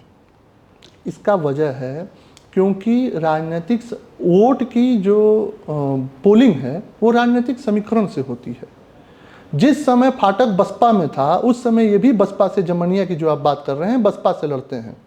ये शुरू से फाटक के शागिर्द रहे, उनके लिए काम किए और कमसार का रीजन जो वहाँ मुसलमानों का सबसे बड़ा रीजन है, जो आप जानते हैं, उसके वोट के दम पे तो उन्होंने कहा वो हमारे गोत्र के सब हैं। अच्छा सुन, कन्वर्टेड, ठीक है, गोत्र के होंगे, उसके दम पे वो दूसरे नंबर पे चले गए। भूमिहारों का कितना वोट पा गए वो वहाँ, एक बात। दूसरी बात, सपा बसपा का गठबंधन उत्तर प्रदेश के अंदर एक सबसे बड़ा राजनीतिक गठबंधन माना जाता रहा। वो गठबंधन में एक भूमिहार होने के नाते और अफजाल अंसारी और मुख्तार अंसारी का सहयोग प्राप्त करके, जिनके चुनाव में, लोकसभा के चुनाव में उनके बेटों ने उनके यहाँ प्रचार किया, मंच से मंच साझा करके उनके लिए वोट मांगा, तो निश्चित रूप से फिर आप चर्चा तो वहाँ अब्बास के टिकट की थी और उसका टिकट अब्बास अंसारी का जब कटा तो अतुल राय को टिकट मिला। अब उसके बाद दोनों लोगों में कैसे तालमेल है, वो कहते हैं मेरी बहुत दूरी है फाटक से, मुझ पर गलत आरोप लगते हैं। आप एक चीज़ समझने का थोड़ा सा, मैं इसको राजनीतिक रूप से आपसे एक सवाल पूछता हूँ। अफजाल अंसारी और मुख्तार अंसारी ने जब कौमी एकता दल का निर्माण किया, ठीक, उस समय 2014 में मुख्तार अंसारी ने लोकसभा के लिए बनारस में दावेदारी दी। 2009 में उनके खिलाफ, मुरली मनोहर जोशी के खिलाफ, और 2014 में प्रधानमंत्री जी के खिलाफ फिर उनको वापस ले लिया। अब आप ये सोचिए कि अगर इनका 60 गांठ नहीं है तो वो जब बसपा में तब भी ये बसपा में, वो जब कौमी एकता में तब भी ये कौमी एकता में। इत्तेफाक नहीं हो सकता। आप मेरे दल में अगर आ रहे हैं, लेकिन आज वो बसपा में है और अफजाल अंसारी जो है सपा में। सपा में। आपने उनके गाड़ी पे झंडा देखा है बसपा का? किसी कोऑर्डिनेटर ने कहा है कि वो बसपा में है? वो कह रहे हैं कि मैं बसपा में हूँ। ओह, वो कह रहे हैं ना। मैं कहूँगा कि मैं समाजवादी पार्टी में हूँ, तो जब तक ऊपर से किसी राष्ट्रीय नेतृत्व या प्रदेश के नेतृत्व ने नहीं कहा तो मैं कैसे सपा में हूँ? मैं कह रहा हूँ भाजपा में हूँ तो क्यों हूँ? एक मैं पन्ना प्रमुख भी हूँ अपने गांव का। नहीं, लेकिन उसी पार्टी ने टिकट देकर उन्हें सांसद बनाया, उसी पार्टी ने विधानसभा का उम्मीदवार बनाया, तो जनता तो यही जानती है कि वो बसपा में है।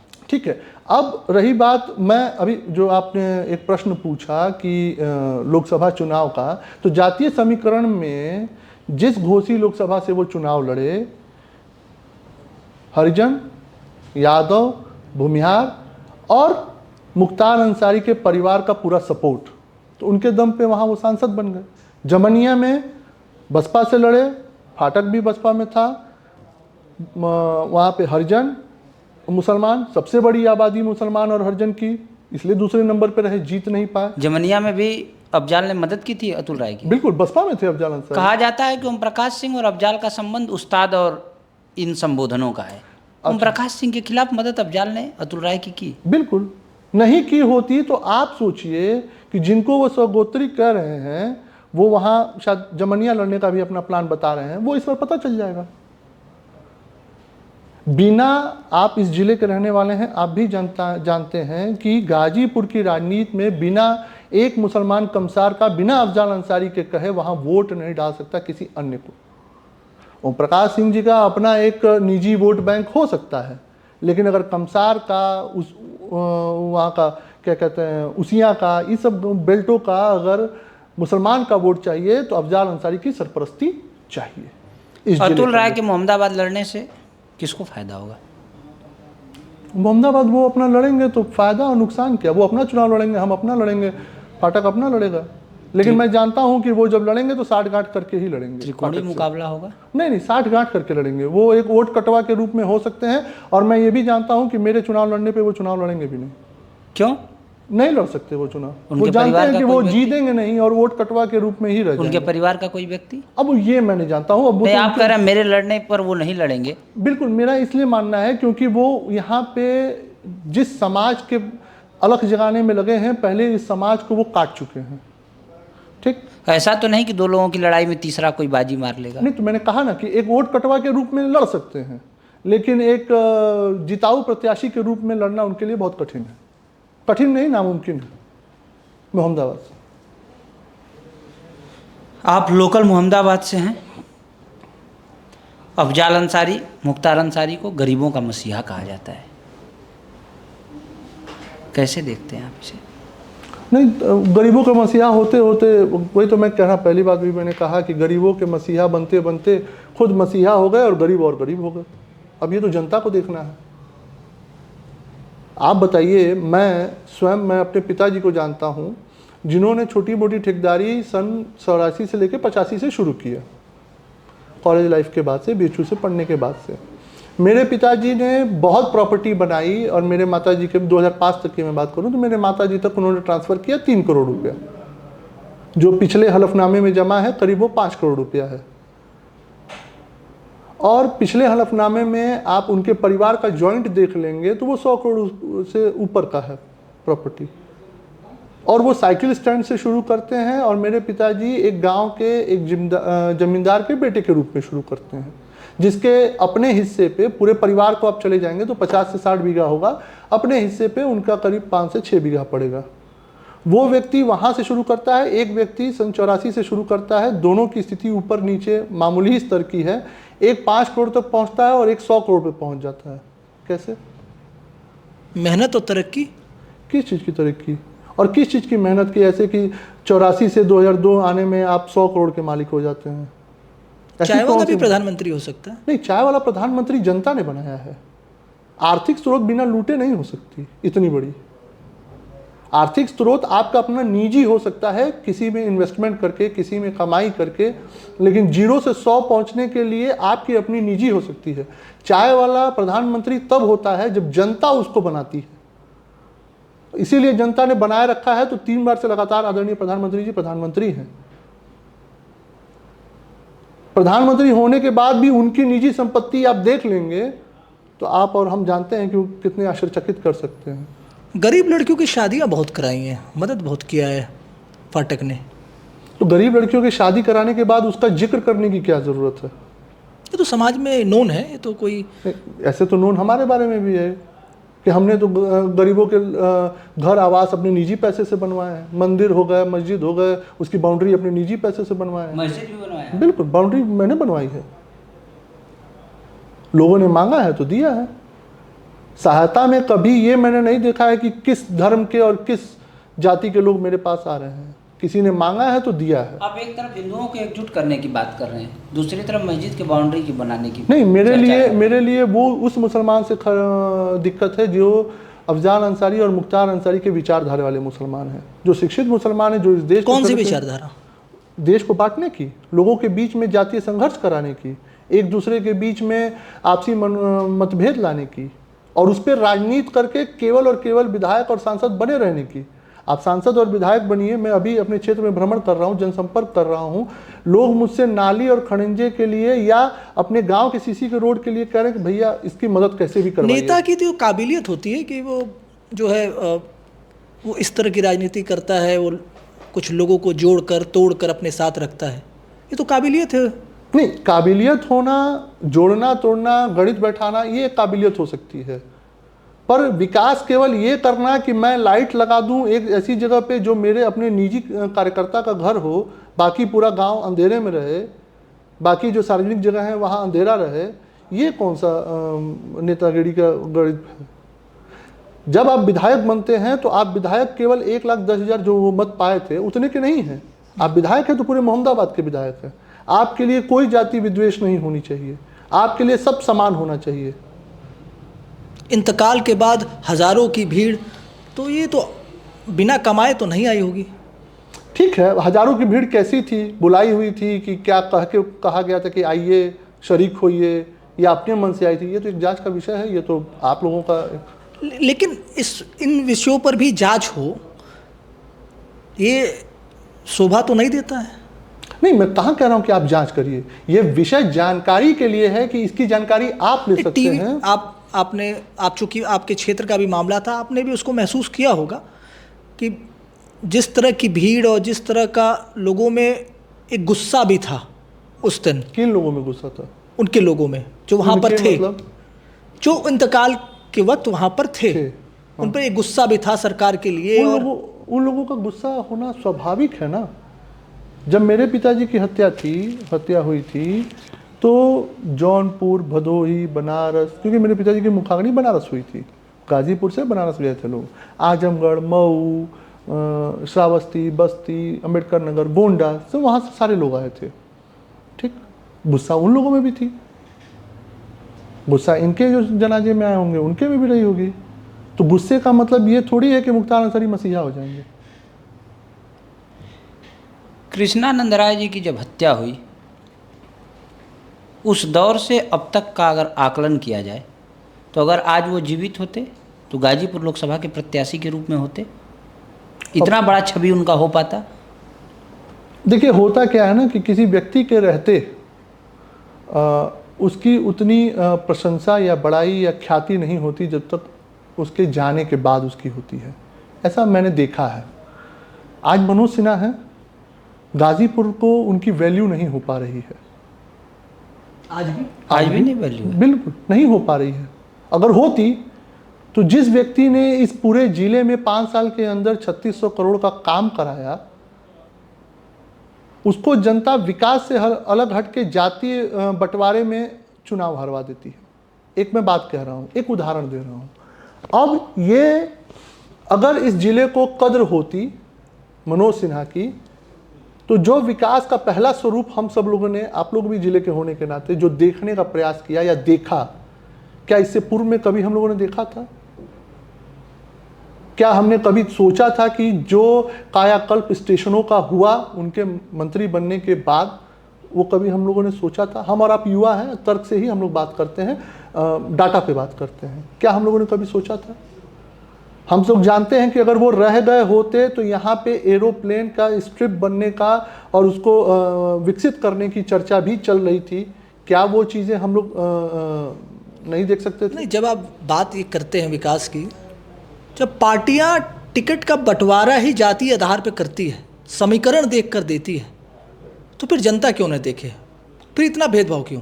नहीं, तो पार्टी जब टिकट का बंटवारा किसी जाति विशेष के रूप में करती है तो वो सीट जीतने के लिए करती है, उस सीट को निकालने के लिए करती है। किसी व्यक्ति को अगर टिकट दिया जाता है तो ये देखा जाता है कि उसके जीतने के कितने मैक्सिमम चांसेस हो सकते हैं।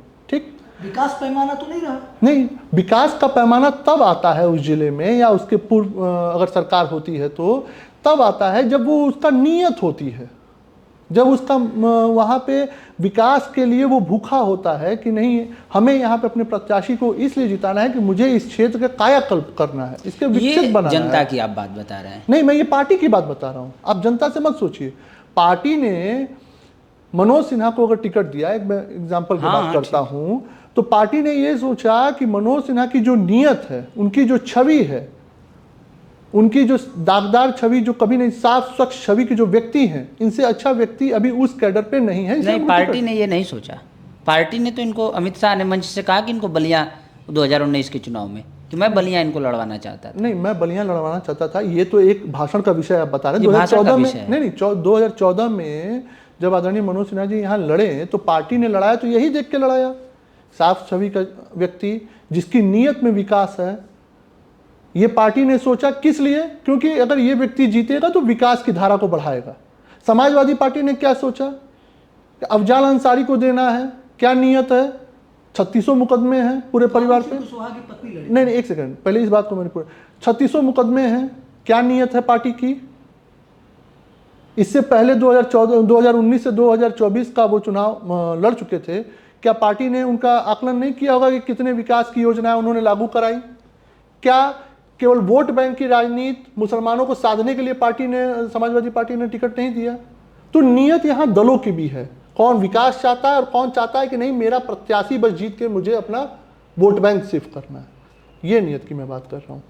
अफजाल अंसारी ने एक प्रेस कॉन्फ्रेंस में भी इसका जिक्र किया कि डीपी यादव को लड़ाना मेरी सबसे बड़ी गलती थी, अगर डीपी यादव नहीं लड़ते तो समाजवादी पार्टी जीत सकती थी। तो ठीक है, वो उनका आकलन होगा। अब जो व्यक्ति जीत गया। अफजाल अंसारी आज सांसद है, ये आज की सच्चाई है। मनोज सिन्हा यहाँ के विकास पुरुष है, ये भी आज की सच्चाई है। विकास पुरुष की संज्ञा जनता ने दिया। मनोज सिन्हा ने जाके किसी का मुंह नोच के नहीं बोला कि मुझे विकास पुरुष कहो। आज हम और आप जिस दौर में बैठे हैं, 2026 का दौर चल रहा है, आप लगभग राजनीति 2005 के बाद से ठीक से आप देख रहे हैं, आप महसूस कर रहे हैं। आपको नहीं लगता कि गाजीपुर में आप नई पीढ़ी के नेता हैं? दिग्गज गाजीपुर में मुख्य रूप से 3 नेता माने जाते हैं। ये राजनीतिक धुरंधरों की हम बात कर रहे हैं। वो मानते हैं कि गाजीपुर में मुख्य रूप से 3 ही दिग्गज नेता हैं। तो मेरा प्रश्न ये था कि क्या आपको नहीं लगता कि पुत्रवाद, परिवारवाद, इनसे बाहर उठ करके युवावाद की, पीढ़ी परिवर्तन की गाजीपुर में चर्चा होनी चाहिए? ये हमारे और आपकी पीढ़ी के साथ अन्याय नहीं हो रहा? नहीं, मैं ये समझना चाहता हूँ कि वो 3 नेता कौन है जो गाजीपुर के हैं। अगर समाजवादी पार्टी की बात करें तो वर्तमान में ओम प्रकाश सिंह 7 बार से विधायक सांसद। अगर बसपा और सपा कौमी एकता दल, इन गठबंधनों से सरजू पांडे के बाद जो निकला कोई नेता हो तो अफजाल अंसारी। और तीसरे जो भारतीय जनता पार्टी के 84 से कह सकते हैं अब तक राजनीति के गाजीपुर के केंद्र रहे मनोज सिन्हा। इन तीनों लोगों के बाहर पीढ़ी परिवर्तन की चर्चा नई पीढ़ी को नहीं करनी चाहिए? अतुल राय ने भी पॉडकास्ट में यही जिक्र किया था। नहीं, उन्होंने ये कहा था, बात से पहले मैं आपसे एक चीज़ पूछता हूँ। नहीं, मैं 1 मिनट, हमारी बात पूरी हो जाए। उन्होंने ये कहा था कि ये 3 नेता गाजीपुर के केंद्र में है। हमारा प्रश्न इन 3 नेताओं का नहीं है। आप युवा हैं, इस नाते हमारा ये प्रश्न है कि गाजीपुर में पीढ़ी परिवर्तन की बात होनी चाहिए या नहीं होनी चाहिए? अच्छा, पहला विषय जो 3 नेता की आप बात कर रहे हैं, समाजवादी पार्टी में आपने ओम प्रकाश जी को बता दिया, सपा, बसपा, कौमी, अन्य जो एक नेता बता दिया अफजाल अंसारी को। भाजपा के केवल मनोज सिन्हा नहीं है गाजीपुर के नेता, कलराज मिश्रा जी नहीं है। नहीं, गाजीपुर में कोई चुनाव बताइए जो लड़े हों वो। चुनाव गाजीपुर के किसी राजनीति में लड़ना हस्तक्षेप ही क्या केवल मात्र एक नियम है किसी को नेता बनने का? मेरा ये प्रश्न कलराज जी से था पिछले दिनों। नहीं, मैं 1 मिनट, आपका प्रश्न वो क्या रहा होगा, मैं ठीक है। मेरा एक प्रश्न ये है कि केवल मनोज सिन्हा है? एक भारतीय जनता पार्टी ही ऐसी है जो 3 कद्दावर नेता गाजीपुर के हैं। महेंद्र पांडे कहाँ के हैं? चंदौली के सांसद। सांसद। राजनीति उनकी कहाँ की रही है शुरू से? पैदा तो उमेश राय भी पलियां हुए थे। नहीं, पैदा उमेश राय पलियां नहीं हुए थे, उनका परिवार यहाँ पैदा हुआ था। उमेश राय कलकत्ता पैदा हुए थे। हमारा प्रश्न पीढ़ी परिवर्तन पे है। मैं एक चीज बताना चाहता हूँ, मैं ये कहना चाहता हूँ कि भारतीय जनता पार्टी को आप एक व्यक्ति के हिसाब से देखने का जब भी चश्मा लगाएंगे, आप अन्य पार्टियां एक व्यक्ति के ऊपर चल सकती हैं, भारतीय जनता पार्टी किसी एक व्यक्ति पे नहीं चल सकती। एक बात, यहाँ कलराज जी भी रहे हैं, महेंद्र पांडे भी रहे हैं, यहाँ मनोज जी भी रहे हैं। ठीक, ये एक पीढ़ी हो गई। ठीक, अब रही बात पीढ़ी की, मैं व्यक्तिगत रूप से मानता हूं कि किसी भी परिवार में वोट का या टिकट का ट्रांसफर उसके कर्म से होनी चाहिए, उसके त्याग से होनी चाहिए और उसकी तपस्या से होनी चाहिए, क्षेत्र में काम करने की। क्योंकि टिकट क्षेत्र में काम करने के लिए दी जाती है, वो चाहे किसी के पुत्र हो, वो चाहे पीयूष राय हो, चाहे कोई हो। मेरा क्षेत्र में मेरे क्या कर्म हैं, मेरे क्षेत्र के प्रति अपनी क्या तपस्या है, मेरे अपने क्षेत्र के लोगों के प्रति क्या त्याग है, इसका आकलन करके मैं मानता हूं कि मेरे दल के लोग टिकट का वितरण करते हैं। अगर उसमें मेरी कमी है तो कमी है तो किसी और सक्षम को दिया जाएगा, अगर कमी नहीं है तो मुझे दिया क्या जाएगा। जीत के समीकरण में नए लोगों को भी मौका देना चाहिए? जीत की समीकरण का नजरिया आपके अनुसार, मेरे अनुसार और दल के अनुसार अलग अलग होते हैं। जीत के समीकरण में आप मानते हैं कि अफजाल अंसारी यहाँ हमेशा जीतेंगे, और मैं मानता हूं कि अगर पिछली ही बार हम लोग थोड़ा सा तत्परता से और काम किए होते तो पिछली बार ही हार जाते।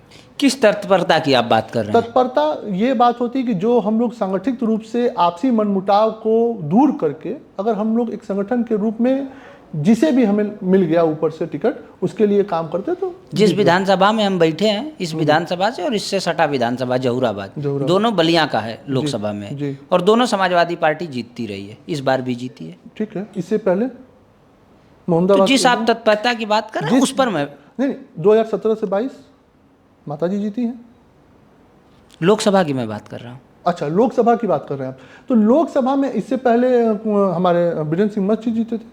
विधानसभा नहीं जीत पाए थे। मोहम्मदाबाद और जहूराबाद विधानसभा, मैंने लोकसभा के चुनाव में विधानसभा का रिजल्ट आप बात कर रहे हैं। जी। तो ये चीज बड़ा मायने रखता है कि वो तत्परता जो व्यक्ति लड़ रहा है, वो तत्परता या उसकी उपयोगिता उस विधानसभा में जनमानस के लिए कितनी स्वीकार्यता है, क्योंकि वोट आखिर में जनता को देनी है। संगठन की तत्परता संगठनात्मक रूप से वो कार्यक्रमों में दिखती है, लेकिन वोट तो जनता को देना है तो वो पोलिंग पे दिखता है। आपके प्रतिद्वंदी मोहम्मदाबाद में जो रहते हैं वो कहते हैं कि आप एसी के नेता हैं, एसी में रहते हैं, कार्यकर्ताओं का फ़ोन नहीं उठाते हैं, और मजबूरी बस आपने राजनीति में अपना पैर फैलाया। ये मजबूरी है या पिता की विरासत को आगे बढ़ाने का सेवा भाव है? अच्छा, जिन लोगों ने ये प्रश्न किया, अब मैं नहीं जानता कि आपने कौन प्रश्न किया होगा, न जानना है मुझे। मजबूरी मुझे किस चीज़ की है? मैं एक अच्छे विद्यालय से बीटेक हूँ, उससे भी अच्छे विद्यालय से मैं पोस्ट ग्रेजुएशन डिप्लोमा हूँ वायरलेस में। जिस समय मैं राजनीति में आया, मैं करीब मैं मान के चलता हूँ कि उस समय मेरा स्टाइपेंड, क्योंकि प्रोबेशनरी पीरियड में स्टाइपेंड दी जाती है, तो स्टाइपेंड मेरा करीब 25 लाख रुपए का था सालाना। जब स्टाइपेंड हटता, प्रोबेशनरी पीरियड हटता है, तो आपका कुछ ना कुछ इंक्रीमेंट होता है, तो मैं मान के चलता हूँ कि मैं और इंक्रीमेंट में था। ज़रूरत क्या थी मुझे? केस मुकदमे के लिए जो आर्थिक सहयोग, जो सामाजिक सहयोग था उस समय था ही। चुनाव की मुझे क्या ज़रूरत है, या इस समाज में आने की मुझे क्या ज़रूरत है? वो ज़रूरत तब पड़ी, ये जो लोग आपसे बता रहे हैं कि मैं एसी का नेता हूं, ये आपको जनता बताएगी। ये किसी एक व्यक्ति का हो सकता है जो मेरा, आपने कहा ना आप ही के प्रतिद्वंदी, तो प्रतिद्वंदी मेरे बारे में अच्छा क्यों बोलेगा? इसका आकलन आप जनता से लेने का प्रयास करिए कि 2017 से 2022 मेरी उपलब्धता और 2022 से 2026 जुलाई, हम लोग जिस डेट में आज बैठे हैं, मेरी उपलब्धता अगर 365 दिन 12 महीने 24 घंटे 7 दिन 60 मिनट अगर नहीं रही है, तो मैं मानता हूं कि मैं हकदार नहीं हूं यहां से टिकट मांगने का। मैंने अगर वो जवाबदेही जनता के बीच में तय नहीं की है, तो मैं स्वयं मानता हूं कि मैं वो हकदार नहीं हूं। अगर जवाबदेही तय की है तो ही मेरा आवेदन होता भी है। मैं राजनीति के लिए या पैसा कमाने के लिए या सामाजिक स्तर बढ़ाने के लिए राजनीति नहीं, कोई ज़रूरत नहीं है, क्योंकि जिसको खोना था इस राजनीति में खो चुके थे। उसके लिए जो न्याय प्रणाली है वहाँ राजनीति की आवश्यकता नहीं है। राजनीति की आवश्यकता यहाँ के जनमानस के प्रति जो जवाबदेही मेरे पिता ने तय की, जो पूरी नहीं कर सके, उसी जवाबदेही को आखिरी मुहाने तक पहुँचाने के लिए जो लक्ष्य मैंने बनाया है, उसी के लिए चलना है।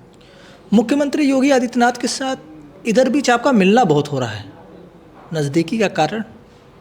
देखिए, मैंने कहा ना, महाराज जी से मेरा मिलना सोशल मीडिया पे दिख गया, इसलिए आप लोगों को लग रहा है मिलना बहुत ज़्यादा हो रहा है। महाराज जी से मैं 2007 में भी मिला हूँ। हमारे माता जी और मैं, हम लोग मठ पे गए थे, उस समय बड़े महाराज जिंदा थे, तो उनके ही आशीर्वाद के लिए हम लोग गए थे। एक मार्गदर्शक के रूप में देखते हैं, ये बात है। दूसरी बात ये भी है कि किसी व्यक्ति के मिलने से जो साहस बन जाता है, वो मैंने महसूस किया है महाराज जी के साथ। उस समय भी 2007 की जो मैं बात कर रहा हूँ, उस समय भी लगा। केस के दौरान 2011-12 में भी मेरी एक बार की मुलाकात है मठ पे गोरखपुर। तो एक साहस बन जाता है कि किसी व्यक्ति ने कोई सलाह दे दी, कोई ऐसे टाइम पे खड़ा होकर कह दे पीठ पे हाथ रख के कि तुम करते रहो, क्योंकि अपनी लड़ाई तो अपने ही लड़नी है। समाज क्या करता है, आपके साथ खड़ा होता है, आपके बगल में कहता है गिरो नहीं हम हैं। लड़ाई तो सबको अपनी स्वयं लड़नी है, लड़ाई मुझे भी अब मेरी अपनी स्वयं लड़नी है। पर एक वो महाराज जी में वो है कि खड़े हैं कि चलो तुम, वो जब एक साधारण सांसद थे तब भी मुलाकात, एक आज पूज्य महाराज जी आज मुख्यमंत्री हैं तो भी मुलाकात। तो उनका बस इतना रहता है कि अपनी जो समस्या है, क्षेत्र की समस्या के लिए ही तत्परता से काम करो। कभी मेरी इस मुद्दे पे कभी वार्ता नहीं होती कि मेरा भविष्य क्या होगा पार्टी में, मुझे कहाँ जाना, कभी नहीं। मैं हमेशा क्षेत्र की कुछ समस्याएं जो प्रमुख होती हैं, जैसे मगई नदी की समस्या है, मैंने उसको रखा है उनके सामने, उसको कार्रवाई के लिए वो बता रहे हैं। मेरे यहाँ सबसे ज़्यादा कटान की समस्या होती है। मैं विधायक रहते हुए और न रहते हुए जितना पैसा यहाँ ला सका कटान के लिए, उतना यहाँ के विधायक अभी तक सोच भी नहीं पाए हैं लाने का, सोच भी नहीं पाए हैं। तो एक नियत होती है काम करने का, लोगों के प्रति अपनी जवाबदेही तय करने का। और महाराज जी का बस ये है कि करते रहो, मैं हूँ, बस पीठ पे हाथ रखे। आप जिस नियत की बात कर रहे हैं, सदर विधायक हैं जय किशन साहू, वो कहते हैं कि हमारा तो जो स्वास्थ्य का पैसा है वो सैंक्शन नहीं हो रहा है मुख्यमंत्री राहत कोष से। जी, कैसे यहाँ के विधायक काम करेंगे? तो उसके लिए लगना पड़ता है। मैं एक ऑफिस से पैसा ही नहीं दिया जाएगा इसलिए कि दूसरे पार्टी के विधायक हैं, तो कैसे मदद नहीं, करेंगे? क्यों नहीं, आप जाइए, आप एसीएस हेल्थ के पास जाइए, आप ब्रिजेश पाठक भी हैं इस विभाग के मंत्री, उनके पास जाइए, बताइए ये समस्या है सर, इसको करिए। मुख्यमंत्री राहत कोष से पैसा जो है वो तो मुख्यमंत्री देंगे। नहीं, मुख्यमंत्री देंगे तो उनके जो मुख्य सचिव हैं, उनके जो प्रमुख सचिव हैं, उनसे आप वार्ता करिए, आप लगिए। आप सोचेंगे कि मैंने कागज थमाया और आ गया, तो ऐसे तो हम लोग भी विधायक थे तो नहीं आता था, लगना पड़ता है। मिलता था तब बिल्कुल, जब विपक्ष में थे। विपक्ष में तो समय में था नहीं। हाँ, वो तो पिताजी का समय था, ठीक है। माताजी जब 2006 में हुई तो उनका एक प्रयास एक ही साल का रहा। उस समय का भी मैं इतना घटना जानता हूं कि उन्होंने उस समय चापाकल दिया जाता था लोगों के लिए, सरकारें देती थी। मेरी माताजी ने उस समय भी मांगा तो चापाकल मिला था। लेकिन उसके लिए आपकी नीयत चाहिए। मैं कहता हूं हो सकता है मैं विपक्ष में रहूंगा तो मुझे एक बार में नहीं मिलेगा, 10 बार में मिलेगा, 20 बार में मिलेगा, 50 बार में मिलेगा। अगर मुझे जनता का काम करना है तो उसके लिए मैं 100 बार जाऊंगा, मैं गिर जाऊंगा उनके चरण में, मैं छोड़ूंगा इन्हें कि नहीं मुख्यमंत्री जी मुझे चाहिए ही चाहिए, मदद करिए। भाई मुख्यमंत्री है तो सबके हैं। अब आपकी नीयत यह है कि मुझे बस मीडिया में बाइट देना कि मुख्यमंत्री जी तो विपक्ष के विधायकों का और लोगों का नहीं सुनते हैं, तो मैं एक बार दे के और एक पन्ना दिखा दूंगा कि मैंने दिया और उन्होंने नहीं दिया। अरे प्रयास करिए, प्रयास करने से होता है। आपने योगी आदित्यनाथ से 2007 से संबंध है ऐसा बताया। मीडिया गलियारों में एक चर्चा है कि मुख्यमंत्री और मनोज सिन्हा आपस में बनती नहीं है, ये समन्वय कैसे आप साथ लेते हैं? ये आपकी दोनों से अच्छी है? नहीं, एक बात समझिए, मनोज सिन्हा जी मेरे लिए उनके लिए मैं एक अपने उनके पुत्र जैसा हूँ, और महाराज जी मेरे लिए एक गुरु के जैसे हैं। ठीक, एक मेरे लिए, अब क्या मैं एक किसी के भी जीवन में एक गुरु होता है और एक उसके पिता होते हैं। मेरे पिता का अर्ली एज में जाना, जब 2007 में भी मैं बड़े महाराज से मिला, या महाराज जी भी उस समय थे, तो मिलना एक गुरु शिष्य का एक रिलेशन लगा। तो वो मेरे पिता का जो संबंध था वो मेरे उसी तरीके का संबंध मुझे अपने महाराज जी से लगा। और मनोज सिन्हा का संबंध एक आशीर्वाद वाला संबंध है कि चलो बेटा है, हम तुम्हारे साथ जो भी तुम्हारे संघर्ष है, पिताजी का मुकदमा है, परिवार की जो समस्या है, सबको उसका निदान वो करते हैं।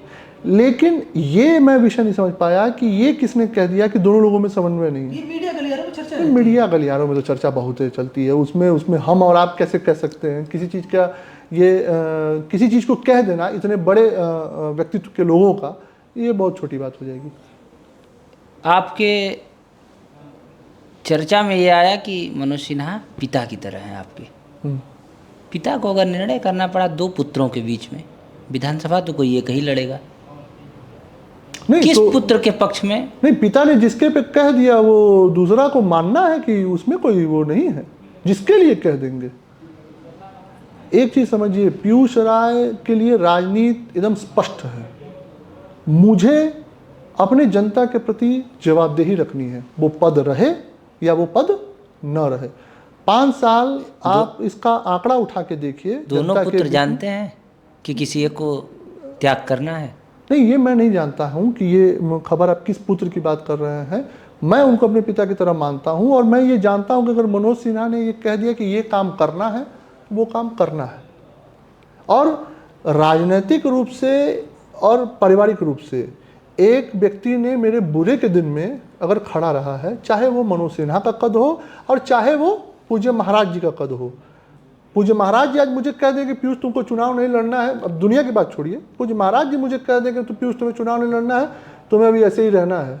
जीवन में मैं टिकट मांग लूँ तो एक बाप की औलाद नहीं। कहा तो ये भी जाता है कि महाराज जी 2024 में चाहते थे कि लोकसभा चुनाव पीयूष राय लड़े गाजीपुर। ये एक अफवाह है, ऐसी कोई चर्चा नहीं है, ऐसे कोई बात भी नहीं है हम लोगों की।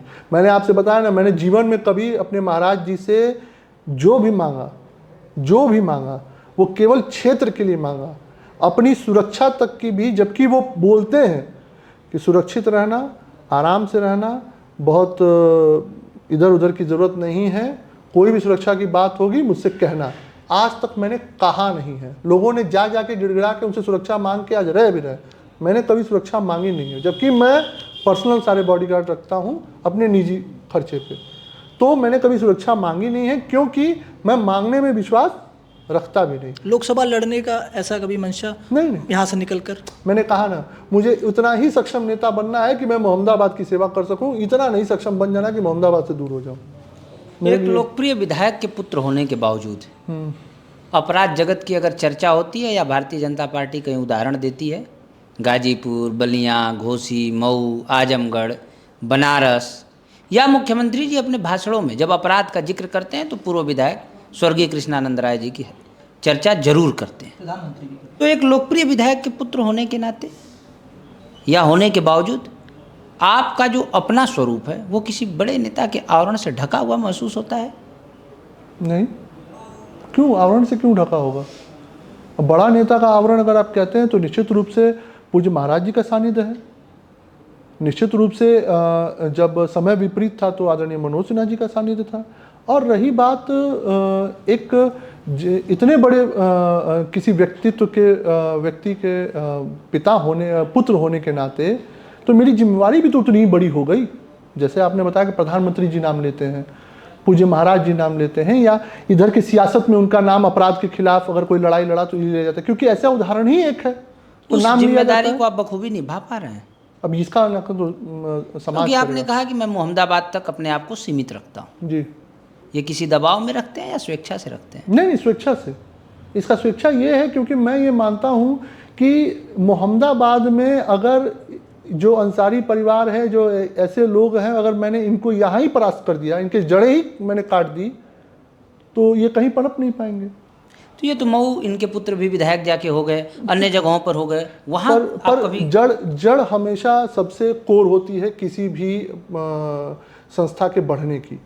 अगर जड़ पे ही हमला हो जाएगा तो बाकी जगह के खुदे खुदे स्वतः सूख जाएंगे। तो ये मोहम्मदाबाद अंसारी बंधुओं का जड़ है जिसे मुझे ध्वस्त करना है। आप जो तैयारी कर रहे हैं, मोहम्मदाबाद से तैयारी कर रहे हैं, जितना हम लोग समझ पा रहे हैं, और कई दफ़ा इसको आपने कहा भी, अगर भाजपा आपकी टिकट इस बार काट दे, और क्योंकि अभी हाल में ही नरोत्तम मिश्रा एक बड़े नेता हैं एमपी में, दतिया से उनका टिकट काट दिया, तो पीयूष राय क्या करेंगे? तो पीयूष राय फिर लगेंगे जिसको टिकट मिलेगा उसके प्रचार प्रसार में। यहाँ पे जैसे मैंने बताया ना कि आपने एक सवाल पूछा था कि यहाँ पे आपके प्रतिद्वंदी बताते हैं कि आप एसी में हैं, या आप लोगों के, वो प्रतिद्वंदी ऐसा क्यों बताते हैं? क्योंकि सारे लोगों को मिलके यही करना है कि पीयूष राय को टिकट ना मिले। क्यों? आखिर इस जिन प्रतिद्वंदियों की आप बात कर रहे हैं, जो टिकट के दावेदार हैं, चाहे भाजपा में, चाहे बसपा से लड़ना चाह रहे हैं, चाहे जिनको, उनका ये मानसिकता क्यों है कि पीयूष राय को टिकट ना मिले? कुछ तो बात होगी, कुछ तो मेहनत होगी, कुछ तो तपस्या दिख रही होगी। हमने कई मुद्दों पर बात किया, आप इसको स्वीकार नहीं कर रहे, या आपका अंदर से मन ये स्वीकार करता होगा जो मैं प्रश्न पूछ रहा हूँ उसकी मैं बात कर रहा हूँ। हर पार्टियों के टिकट का जो बंटवारा होता है वो सबसे पहले क्षेत्रीय आधार पर देखा जाता है। मंत्रालय का बंटवारा हुआ, सभी क्षेत्र के लोगों को संतृप्त करना है। उसके बाद दूसरा एसेट जो आता है वो जाति को संतृप्त करना है। उस संतृप्तता में मनोज सिन्हा मंत्री रहे, हारने के बाद उनको उपराज्यपाल बना दिया। भूमिहार समाज संतृप्त हो गया। संगीता बलवंत चुनाव हार गई, उनको राज्यसभा भेज दिया गया क्योंकि बिंद समाज की मुखर आवाज़ थी। अभी नज़दीक के कुछ हफ्ते पहले सरोज खुशबहा को खुशबहा समाज से उठा करके प्रदेश अध्यक्ष बना दिया गया। जब ये सारे नेता अपने अपने समाज का नेतृत्व करते करते एक संतृप्तता की तरफ पहुंच गए, यानी मुखरता से अपने समाज की आवाज़ उठाने लायक हो गए, उसके बाद भी आपका समाज, बिंद समाज, खुशबहा समाज, ये आपको संतृप्त होता दिख रहा है? नहीं, देखिए, हर किसी को संतृप्त करना भी राजनीति में पॉसिबल नहीं है।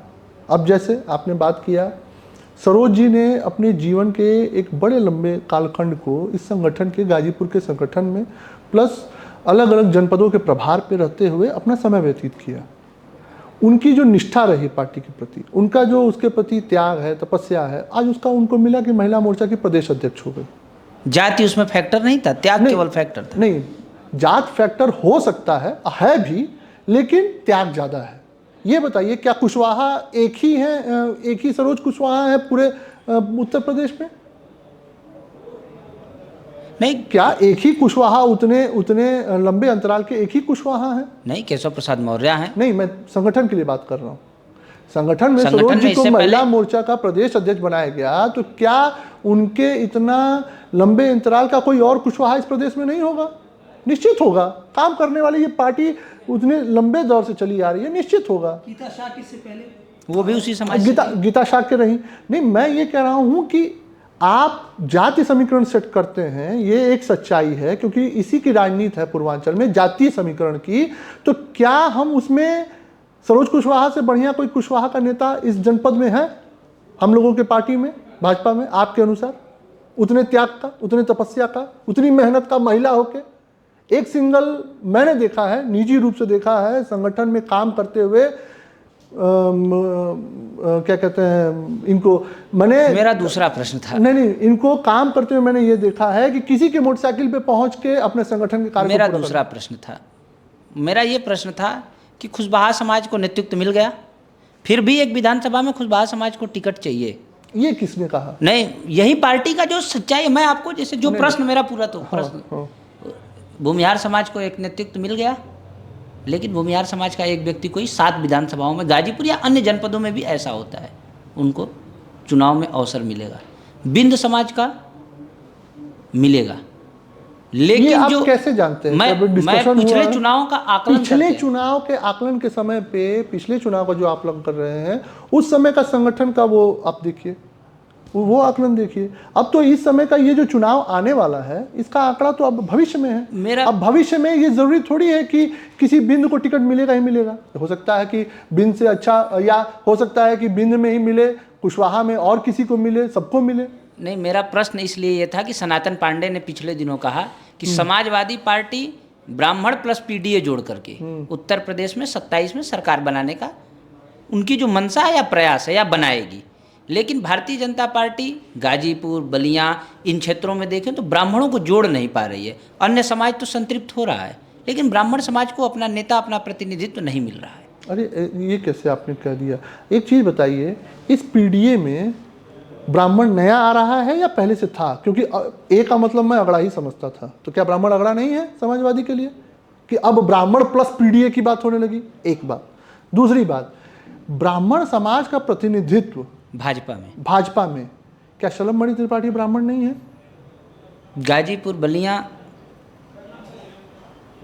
नहीं, गाजीपुर बलिया तो अब ये टिकट का इस बार का उसका आना है, इसका प्रतिनिधित्व तो अब हमें इस विधानसभा में देखना है। गाजीपुर भी देखना है, बलिया देखना है। क्या आनंद स्वरूप शुक्ला बलिया के विधायक और मंत्री नहीं थे? हम, यही बात है, अन्य के चश्मा बैठा के जातीय समीकरण में अपने हिंदुओं को, जो हम लोग ब्राह्मण, भूमिहार, क्षत्रिय, कायस्थ, ये कर रहे हैं, ये चीज़ हम लोग कभी मुसलमानों में कर पाते हैं? सनातन पांडे से पूछिए आपने सांसद जी से कि उन्होंने ब्राह्मण प्लस पीडीए कहा और अखिलेश जी कहते हैं कि नहीं, पीडीए में ए का मतलब अगड़ा है। तो क्या ब्राह्मण अगड़ा नहीं है? ब्राह्मण क्या है? इसका मतलब कि कभी पीडीए में तब तो ब्राह्मण था ही नहीं सनातन पांडे से पहले। इससे पहले तो केवल पीडीए का ही एक नारा देते थे अखिलेश यादव जी। अब सनातन पांडे जी कह रहे हैं नहीं, ब्राह्मण प्लस पीडीए है। तो इसका मतलब क्या पहले ब्राह्मण नहीं थे उनके पार्टी में? और हमारे दल में निश्चित रूप से आप बनारस के भी जाएंगे तो दयालु गुरु क्या है? मंत्री हैं और विधायक हैं। नीलकंठ तिवारी क्या है? विधायक हैं। हमारे आनंद स्वरूप शुक्ला क्या थे? विधायक थे, मंत्री थे। तो ये चीज़ तो हमें माननी ही पड़ेगी कि महेंद्र पांडे जी हमारे सांसद थे, केंद्रीय मंत्री थे, चुनाव हार गए कारणवश, वो एक अलग विषय है। लेकिन ये कहना कि भारतीय जनता पार्टी में ब्राह्मणों का नहीं है, भूमियारों का नहीं है, क्षत्रियों का नहीं है, ये एक रॉन्ग परसेप्शन। हमारे अंतिम 2 प्रश्न, इसके बाद रैपिड राउंड अंतिम चलेगा। एक प्रश्न था, इस विधानसभा में एक भाजपा कार्यकर्ता सियाराम उपाध्याय की हत्या हो गई पिछले कुछ दिनों पहले जी। आज तक एफआईआर दर्ज नहीं हुआ। आरोप यह भी लगता है कि उनके साथ जो लोग धरनागत थे, यानी धरना दे रहे थे, उन लोगों ने सीताराम का इलाज नहीं करवाया। गांव के बाहर उनको धान के खेत में छोड़कर चले गए, या कौन छोड़कर चला गया अब तक यह स्पष्ट नहीं हो पाया।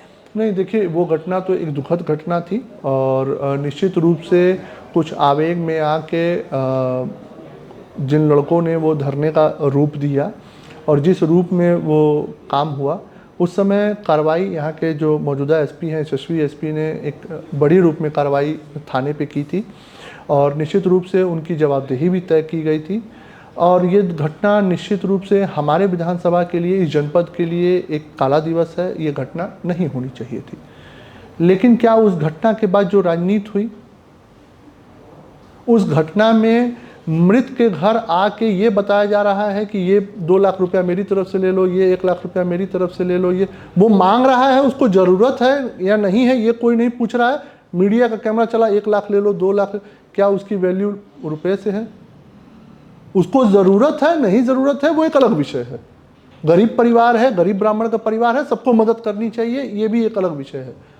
पर मीडिया के सामने 1 लाख 2 लाख, जैसे कि हमारे कांग्रेस के जो प्रदेश अध्यक्ष जी आए थे, उन्होंने बताया कि मैंने 2 लाख का चेक दिया या 5 लाख का चेक दिया। जिले के और समाजवादी पार्टी के नेता आए थे। क्या आपको नहीं लगता कि कुछ लोग अपनी राजनीति चमकाने के लिए एक दिव्यांग कार्यकर्ता को बलि का बकरा बना दिए? देखिए, मैंने जैसे बताया ना कि ये घटना बिल्कुल ही गलत है और गलत हुआ, इसमें कोई दो राय नहीं है।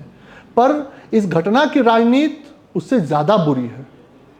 क्या वो दिव्यांग इतने ही भर का था कि उसी घटना के बाद उसके राजनीति हो कि उसके यहाँ लोग आए और 1 लाख 2 लाख की वैल्यू लगाते चले, चाहे कांग्रेस के प्रदेश अध्यक्ष आ रहे हो, चाहे समाजवादी पार्टी के आ रहे हों? क्या एक ही दिन का वो उसका दुख था? एक एक दिन आके लोग चले गए, फिर कह रहे हैं कि यहाँ के लोग देखें क्या होता है क्या नहीं। आज उसके परिवार का, सियाराम के बड़े भाई का, आज मुझसे व्यक्तिगत रूप से 1-2 मुद्दों पे, अपने घर की कुछ समस्याओं पे वार्ता होती है। बड़े भाई की तरह है, पहले भी हमारे पार्टी में जुड़ा हुआ व्यक्ति रहा है, कुछ कारणवश बाहर कमाने चले गए, अभी भी घर पे रहते हैं, मुझसे अपनी चिंता विषय जिक्र करते हैं। बाकी लोग कहाँ हैं? राजनीति तो हो गई, राजनीति तो हो गई, अब कहाँ हैं लोग? उस परिवार में वो लड़का अगर था तो क्या 1 लाख रुपए से कितने दिन चलेगी घर परिवार का खर्चा? जीवोपार्जन न्याय तो अब इसका उद्देश्य तो वो परिवार बताएगा। आपकी वार्ता होती है तो नहीं, मुझसे लगता है कि वो परिवार मुझसे व्यक्तिगत रूप से संतुष्ट है कि मैंने जो कार्रवाई कराई, जिन लोगों ने। न्याय भी व्यक्तिगत होता है क्या? नहीं, न्याय का चश्मा तो अलग अलग होता है, नजरिए अलग अलग होते हैं। न्याय की परिभाषा आपके मुझे हिसाब लगता है आपसे बेहतर कोई नहीं जानता। नहीं, न्याय के चश्मे अलग अलग होते हैं। आपके नज़र में जो न्याय है, हो सकता है उस परिवार की नज़र में वो अन्याय हो। मेरे नज़र में जो न्याय है, हो सकता है उस परिवार के लिए वो न्याय हो। न्याय की पहली सीढ़ी एफआईआर दर्ज होना है, जो आज तक नहीं हो पाई। ये चीज परिवार की, आज तक ये तय नहीं हो पाया कि उस व्यक्ति को घर के पीछे छोड़कर गया कौन। ये चीज मैंने कहा ना कि ये चीज परिवार का अपने मांग का विषय है। वह परिवार आपके विधानसभा के अंतर्गत है। हाँ, रुकुंदीपुर के लोग हैं, तो जिम्मेदारी तो नहीं, बिल्कुल। तो वो परिवार, मैंने कहा ना कि आज भी उस परिवार के छोटे बड़े हर मैं ये नहीं कहूँगा कि मूलभूत सुविधा, लेकिन हर छोटी बड़ी चीज़ों की ज़रूरतों का मैं उसका अनुपालन भी करता हूँ, बड़े भाई की तरह उनकी बात भी सुनता हूँ, जो ज़रूरत होती है उसके अनुरूप कार्य भी करता हूँ। एक अंतिम प्रश्न है, आपका एक बयान खूब वायरल होता है कि छाती पर चढ़ के राजनीति हुई और ज़रूरत पड़ी तो छाती पर चढ़ के गोली भी मराई। ये बयान कार्यकर्ताओं को उकसाने वाला था या आवेग में दिया गया था? इसके बाद आपको डांट भी पड़ी थी। किसने डांटा था? अब ये तो आप ही बताएंगे। नहीं, ऐसा कोई डांटने का इसमें कोई सवाल नहीं है। और शायद आपने जिस वीडियो की जिक्र की है जिसमें ये बयान है, आपने उसमें किसी कार्यकर्ता को उग्र देखा, कुछ देखा तो नहीं, ऐसा भी नहीं है। और ये बयान इसलिए है मोहम्मदाबाद में क्योंकि ठीक चुनाव होने के बाद, चुनाव के नतीजे के बाद का वो वीडियो है जिस पे आप ये बता रहे हैं बयान। ठीक चुनाव होने के बाद 4 लोगों को फ़ोन कॉल गए थे उस समय कि अब 2-3 दिन में तोहार फैसला हो जाए। मैं पूरा परिप्रेक्ष्य आपको समझाने की कोशिश करता हूँ कि 2-3 दिन में तोहार फैसला हो जाए। करने वाले में भी आपके यही समाजवादी पार्टी के जो आज मौजूदा सांसद हैं उन्हीं के लोग थे। अब मेरा कार्यकर्ता अगर मुझसे मेरे रहते अगर वो पीड़ित होगा तो मैं अपने कार्यकर्ता के लिए कुछ भी करूँगा, क्योंकि मेरा कार्यकर्ता मोहम्मदाबाद के अंदर वो मेरा समर्थक है। कार्यकर्ता नहीं, कार्यकर्ता दल के होते हैं, समर्थक विचार के होते हैं। तो मेरे यहाँ मेरे कार्यकर्ता समर्थक हैं क्योंकि वो मेरे विचार के हैं, तो मैं उनके लिए कुछ भी करूँगा। मोहम्मदाबाद में दल की नहीं विचार की लड़ाई है। बिल्कुल, आप देखिए ना, मतलब दो दलों की लड़ाई नहीं है, विचार की लड़ाई है, ऐसा आप ये कह रहे हैं। ये विचार की ही लड़ाई है। एक तरफ एक ऐसा परिवार है जो कभी समाजवादी, कभी कौमी, कभी बसपा, तो जब आप अलग अलग दलों में जा रहे हैं तो अलग अलग विचारों में जा रहे हैं। और एक तरफ एक परिवार है जो एक भारतीय जनता पार्टी में अपनी राजनीति की शुरुआत करता है, आज तक उसी में है, तटस्थ से खड़ा है। तटस्थ कह लीजिए लोगों, मतलब अभी जो इसका मूल्यांकन आपको करना है कि तटस्थ है कि नहीं है, तटस्थ खड़ा है, उनके खिलाफ लड़ रहा है। उन्होंने अपने वोट बैंक को बनाने के लिए कभी बसपा का दामन पकड़ा, कभी सपा का, कभी गिलास का, कभी अलग अलग। हमने अपने वोट बैंक के लिए कभी दल बदल के, विचार बदल के, विचारधारा बदल के कभी काम नहीं किया। इस विचारधारा से हैं देश के लिए, और देश समाज से होता है तो समाज को रखते हुए देश के साथ जोड़ने का वो अपने कार्यक्रम में चल रहा है। आप ये आरोप लगा रहे हैं, अगर मैं जो समझ पा रहा हूँ डायरेक्टली या इनडायरेक्टली, कि अफजाल अंसारी या फाटक कुर्सी के लिए दल बदलते रहे हैं। तो ये तो हम सब ने देखा है। कैसे हो सकता है कि जो समाजवाद होगा, जो विचारधारा से समाजवादी होगा, वो मुलायम सिंह की धोती उड़ाने की बात करेगा? उदाहरण हम सब ने देखा है। टिकट नहीं मिला तो कह दिए कि मुलायम सिंह का धोती मैं पूर्वांचल में खोल दूंगा। कैसे हो सकता है? हम लोग तो कभी नहीं बोल सकते। हम लोग दल में ना भी रहे, ना टिकट मिले तो भी नहीं बोल सकते अपने अग्रजों के बारे में। लेकिन ये तो सत्ता और अपने धर्म का एक घमंड ही है ना, कि मेरे बिना तो कुछ होना नहीं है धर्म का, तो बोल दो कुछ भी। मुलायम सिंह यादव की धोती खोलने की बात करती है। डिम्पल यादव को एक्सीडेंटल एमपी बता दिए। क्या वो महिला मेहनत नहीं करती हैं? क्या उस महिला ने अपने त्याग और तपस्या से अपने क्षेत्र को नहीं सींचा होगा? क्या इसकी जवाबदेही कभी अखिलेश यादव ने समाजवादी पार्टी में आने के बाद ली कि ऐसा क्यों बोले, मेरे पिता के बारे में ऐसा क्यों बोले तुम? अरे मुलायम सिंह यादव जी मतलब एक भूमिपुत्र कहे जाते हैं, एक समाजवाद के एक अच्छे विचारक थे। मतभेद हो सकते हैं हम लोगों के, राजनीतिक मतभेद हो सकते हैं, पर मैं ये कभी नहीं बोल सकता कि मुलायम सिंह को मैं ऐसे कर दूं या शिवपाली को मैं ऐसे कर दूं। तो ये बताता है कि किस क्रूर मानसिकता के और ये अपनी कुर्सी के लिए या अपने पद को मेंटेन करने के लिए किस हद तक जा सकते हैं। अभी समाजवादी पार्टी में गए तो बहन जी को लेके बोलते हैं कि पैसा पे लेके हुआ तो बोला। कैसे हो सकता है? और कितनी आसानी से मुसलमान होने के नाते इन लोगों को हर जगह के लिए ऑफर आते हैं कि भाई हमको इस दल से आओ तो उस दल से आओ, केवल मुसलमान होने के नाते। ऐसे ऑफर तो ओम प्रकाश राजभर को भी आते हैं। वो कहते हैं जिस पार्टी जो ने बैंड पार्टी में रहता उन्हें का बाजा बजाई, कभी उधर रहते हैं तो बिल्कुल। देखिए ओम प्रकाश राजभर जी अपने दल के और अपने जाति के सबसे कद्दावर नेता है, एक बात। दूसरी बात, उनकी पकड़ जमीनी स्तर पे यहाँ के बड़े बड़े धुरंधरों से बहुत ज़्यादा है।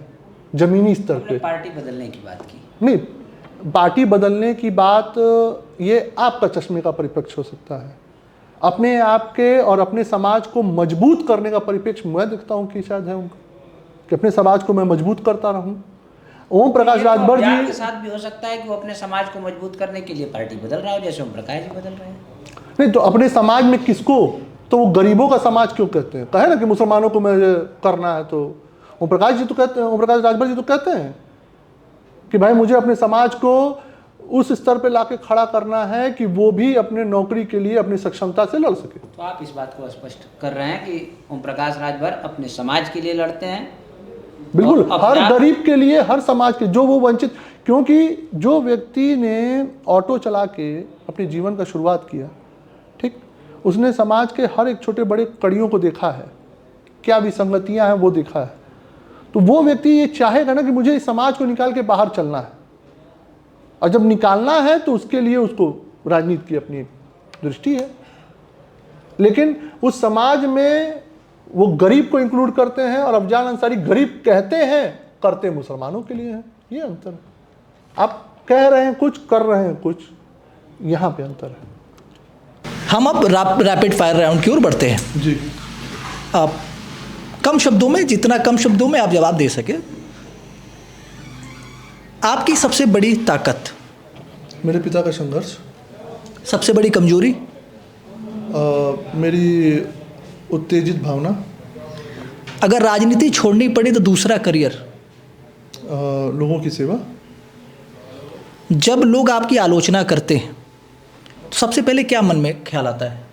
और कड़ी मेहनत करनी है। आपका पसंदीदा नेता? मेरे पिता स्वर्गीय विजय कृष्णानंद राय जी, जी एक- कोई नेता?